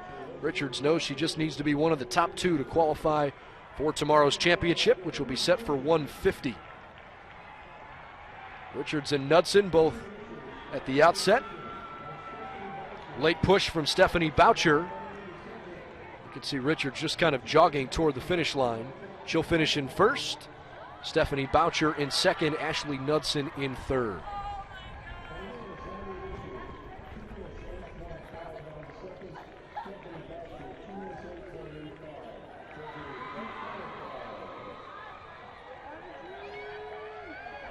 So Richards with a 2:08.59 mark. Just so you know, that is 6 seconds slower than her career best. She has qualified, done exactly what she needed to do, and she will run for a national championship tomorrow. That'll bring us to our men's 800 here shortly as those guys get ready. But first, we'll go back over to the high jump pit where Jacoby Fox and Justin Lewis were apparently having a final jump, though I don't know why, because Justin Lewis had already cleared at 2.16. They moved it up to 2.19, so Wolf must have cleared, even though the live results haven't showed that. Oh, I see. Okay, I beg your pardon. Justin Lewis had already eclipsed 1st place. Here's the final jump from Jacoby Wolf. And he nicked it with his shoulder on his way back. So Justin Lewis will be your national champion. Jacoby Wolf, the national runner-up. This is just Justin Lewis trying to get up a little bit higher and see if maybe he could stretch it at 2.19. The NCAA championship record is 2.20. But given all the handshakes here from Justin Lewis, who again is your national champion, I wonder if maybe he has decided that he's all finished. So congratulations to Justin Lewis. He has conceded now at 2.19, and he is your national champion. Worcester State, congratulations. So we only have a couple events left for the rest of the day. We will start on the track with the men's 800, and we will also have the final race from the men's decathlon, the 1500, to determine a champion in the men's decathlon this year. Justin Lewis over there on the bench. You can see Christopher Newport, who came so close. That was a really nice effort from Wesley Shreves, who is an All-American. And he receives some love from his coach. Justin Lewis, the one that is seated down there, and will bring home some hardware.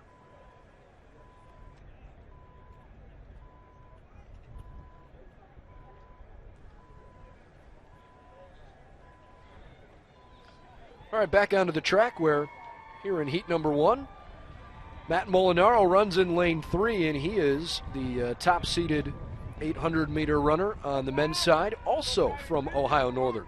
Molinaro, in the same weekend that Emily Richards broke the D3 record, Molinaro put up a 148.92. It's just about a second off of the national champ, or I should say of the D3 national championship record. The record was set back in 1991. The 2016 outdoor champion was Mitchell Black. Mitchell Black was a senior from Tufts, so we won't see him competing this year, given that he graduated a year ago. The indoor champ, Deco Ricketts, ran the 800. He was the third fastest qualifier here for the outdoor season. And we'll see Ricketts run in heat number 3. But Matt Molinaro is the favorite here, especially in heat number 1. Christian Sogard from Amherst, a sophomore. He's in will run with bib number 4 on.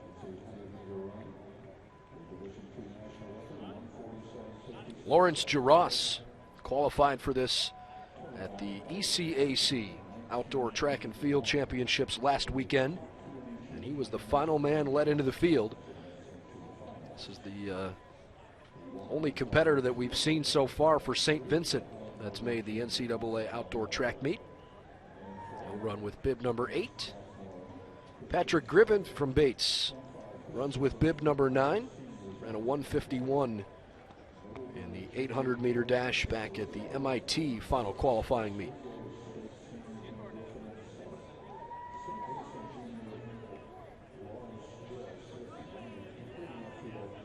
Before we get too far away from the ladies' side, though, I want to be able to tell you who else qualifies along with the top 2 from each heat. We'll tell you those results after our first heat for the men concludes. Matt Molinaro running in the black and orange on the inside lane. He's one you really want to keep your eye on here. Lawrence Giross has fallen back after that first 100 meters. Molinaro really getting pushed a little bit by Amherst's Kristen Sogard early on. Ben Griffin right on Molinaro's tail too. Top 2 from each heat plus the next 3 best times will move on. Molinaro in a good spot. Zachary Campbell from Christopher Newport trying to make a little bit of a push here on this straightaway. He's moved up into 3rd place.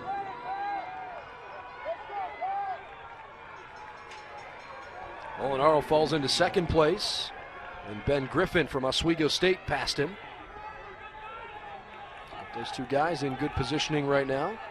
Patrick Griffin from Bates College tried to pass on the outside. I think he's lost a little steam. We're getting a back push. Wow, really nice job by Zachary Campbell there in the third leg of this race with only 200 meters to go. Does Campbell have enough in the tank to try and catch Molinaro? Ben Griffin has really fallen back in the pack. Molinaro's in a good spot.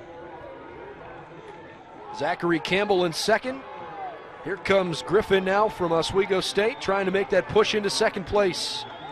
Sogard in second. And he's able to turn it on a little bit. Looks over both shoulders and realizes he's got second easily. Molinaro and Sogard are moving on to Saturday's championship. And we'll have to see how the rest of the times shake out. Matt Molinaro runs a pretty good time of 150.22. It was a pretty competitive first heat. Meanwhile, on the ladies' side, the others that will join our top two from each heat. Here are the 9 that in total will go to Saturday's championship in the 800. Emily Richards, Stephanie Boucher, Annalise Wagner from Washington U, Aiden Eichhoff from Bates, Claremont Mudd Scripps, Carmen Mejia, WPI's Sydney Packard. They all automatically got in. The next 3 fastest times belong to Washington University's Ashley Knudsen, Mackenzie Ross from SUNY Geneseo, and a time of 2 minutes 11.39 seconds for Yvonne Bungie from Williams. She will also just kind of sneak her way into the field just in front of Puget Sound's Emery Bredilina.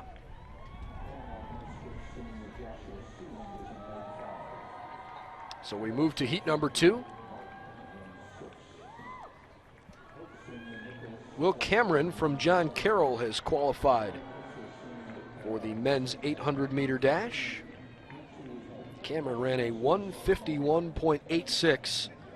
He was the last man added to this field of 20 racers. Senior from John Carroll, one of the closer schools. He's running on the outside. I beg your pardon, Will Cameron's running with bib number 4 there on the inside. He and Joshua Sealand from Claremont Mudd Scripps, both seniors, along with Nicholas Salomon from Hope and Pomona Pitzer's Paul Messaina. Joshua Sealand we saw yesterday running in the 1500. He stands out because of his height. This is Grant Martin from Carroll College with bib number 6 on in a good spot. Grant Martin, the second fastest qualifying time in the country and one of the favorites coming into this race. He and Sealand are 1-2 at the moment.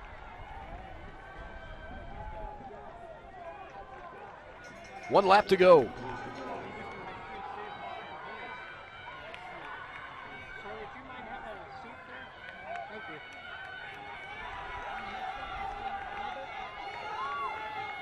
Finishing off the first curve. Grant Martin in first place. Sealand starting to trail back a little bit. Wonder if he's trying to hold off as Andrew Sharp starts to kick it in. Sharp, the junior from Greenville right now. Coming into the final turn, you could see Martin just sort of peeks over his shoulder. Important to finish top 2 in this heat. Here comes Hope's Nicholas Salomon. Will Cameron trying to give something from the back. It's not going to be enough. But does Salomon have enough to try and catch Martin? Oh my gosh, what a finish. Martin goes all the way down to 4th. What an effort by Andrew Sharp from Greenville. Joshua Sealand from Claremont Mudd Scripps. Another look at the finish. Boy, Martin looked like he was just going to cruise. But Salomon said no way. Andrew Sharp from Greenville, Joshua Sealand from Claremont Mudd Scripps all trying to make it close at the end. Tremendous finish. Salomon wins the race. Sharp in second, Sealand in third, Martin down to 4th.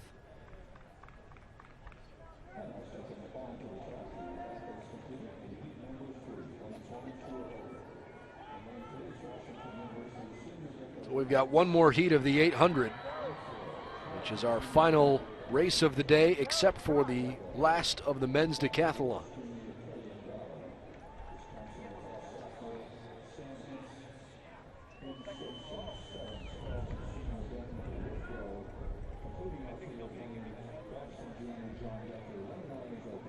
The only other event that is still going on, other than the decathlon, is the men's javelin, which is scheduled to start right now at 4:05.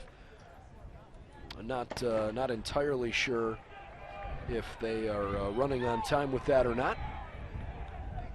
We'll have to give you an update when we get one. I beg your pardon, that's the decathlon javelin competition. All right, so Babson's John Decker got off to a decent start, but now he's falling behind a little bit as a couple of young men from Carleton have moved to the front of the pack. Donson Cook-Gallardo and Ben Withbrow, both out front. Washington University's Deco Ricketts, the 2017 indoor champion in this event. He's in second place at the moment.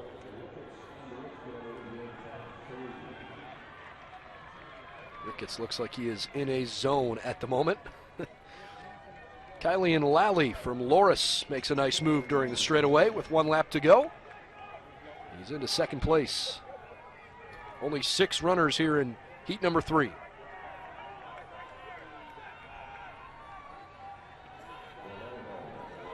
Onto the second last straightaway, and look at Ricketts. Really pulling in from the outside. He lengthens his stride and he's pushed himself into first place. Ricketts picked his spot.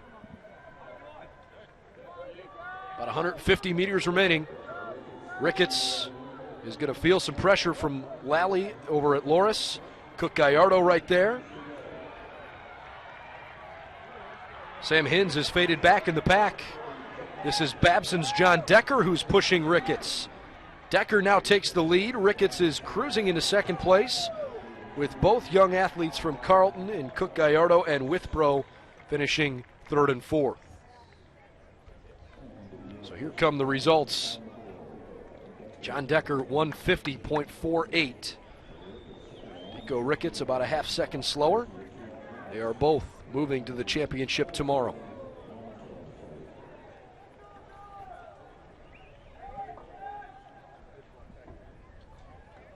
Sam Hinz ran a tough race, just couldn't quite put it together there late. So his season will likely come to an end. So here are your top 9 for this championship race set for Saturday. That's tomorrow afternoon at 2 o'clock. Matt Molinaro from Ohio Northern, Christian Sogard from Amherst, Hope's Nicholas Salomon, Greenville's Andrew Sharp, Babson's John Decker, Washington University's Deco Ricketts all automatically qualify. The next fastest times belong to Oswego State's Ben Griffin, Donson Cook-Gallardo from Carleton, and Joshua Seeland from Claremont Mudscripts. That is a really tough break for Grant Martin from Carroll College. Martin was in first place in heat number 2 and fell all the way to 4th, and he will not race for a championship. He, with about 50 meters to go, just couldn't quite finish off the race. So Grant Martin's season comes to a close. Griffin, Seeland, and Cook-Gallardo all join the automatic qualifiers. We're going to take a quick time out and try to get you reset when we come back. The only thing still remaining here today is our decathlon, and they are throwing the javelin right now. They'll come up with the 1,500-meter race in a little while. NCAA.com's coverage of the NCAA D3 Track and Field Championships continues in a bit.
men's division, after 6 events have been scored, we'll give you the top 10.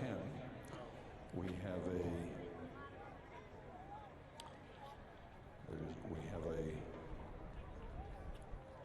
5-way tie for 6th, Wisconsin Platteville, Mount Union, Penn State Barron, the Coast Guard Academy, and Wisconsin Eau Claire all have 10. Tufts is 5th with 11. Worcester State is 4th with 13. Aurora is 3rd with 14. Wisconsin Whitewater is 2nd with 16. Leading the pack at this time with 23 points, George Fox.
as they can go.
Ladies and gentlemen, if you can direct your attention to the awards area, we have our awards for the women in the shot put.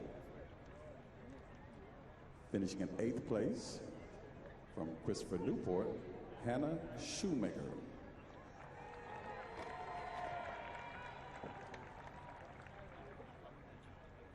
Finishing in 7th place, from Ithaca, Brandy Smith.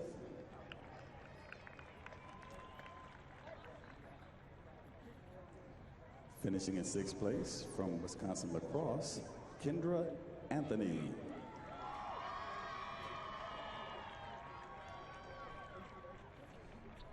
Finishing in 5th place, from Wisconsin Eau Claire, Johanna Tyson.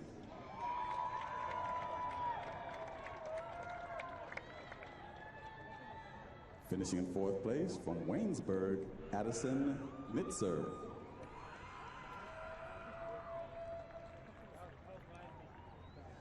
Finishing in 3rd place, from Brockport State, Victoire Cothor.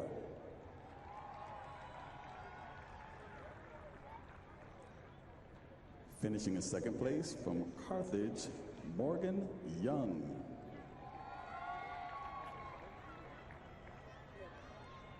And our 2017 Division III Collegiate National Champion in the shot put with a throw of 49 feet 6 1/4 inch from Dubuque, Tanisha Atwater. Finishing in 8th. Her coach Jake Malm will be handing her the trophy.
Ladies and gentlemen, again, can you direct your attention to the awards area?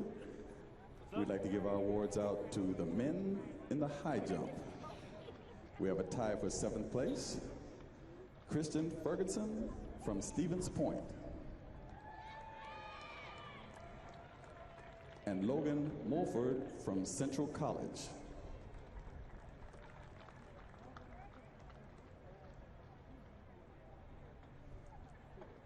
Our 6th place finisher in the high jump from North Central, Adam Poklop.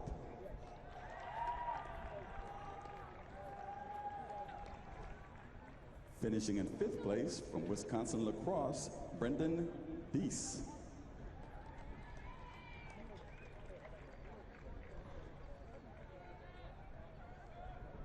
Our 4th place finisher in the high jump with a jump of 6 feet 10 3/4 inch from Christopher Newport, Wesley Shreves.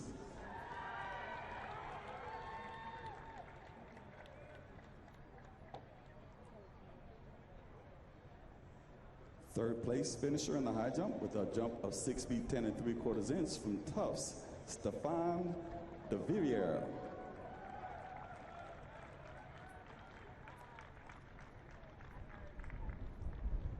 And our runner-up in the high jump with a jump of 6 feet 11 3/4 inch from George Fox, Jacoby Wolf. All right.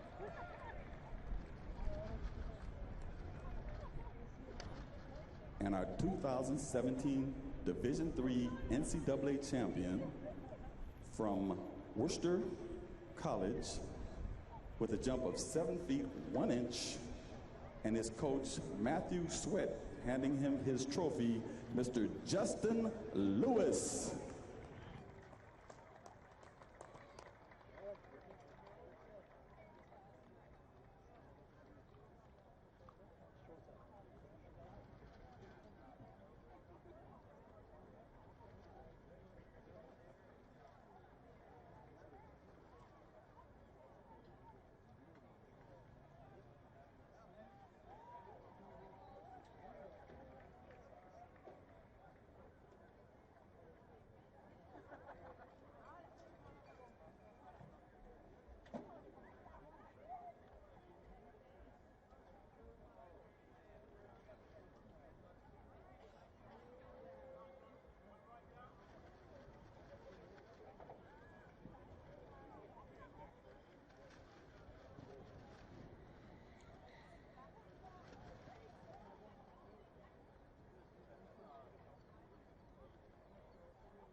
The standings in the Decathlon will give you the top 8. In 8th place right now is Ohio Wesleyan junior Nate Newman, 5,410.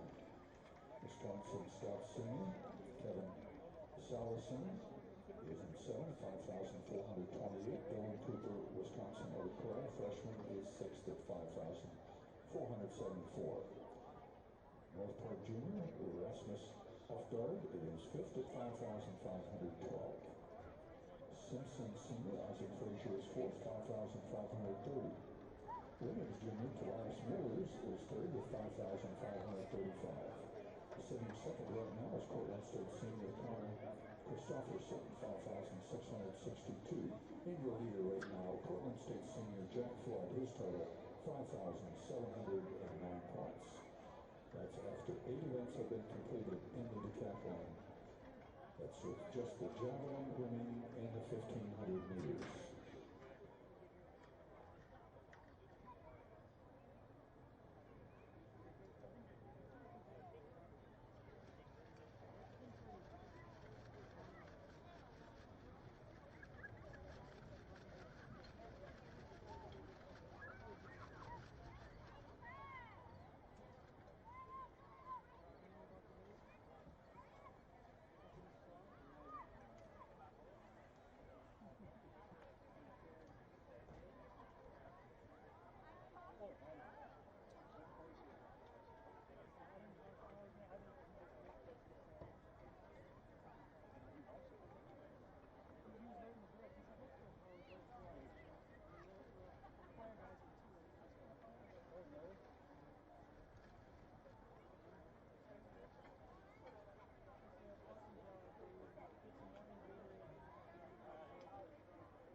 All right, so day 2 has pretty much come to a close at the D3 Track and Field Championships at the Spire Institute.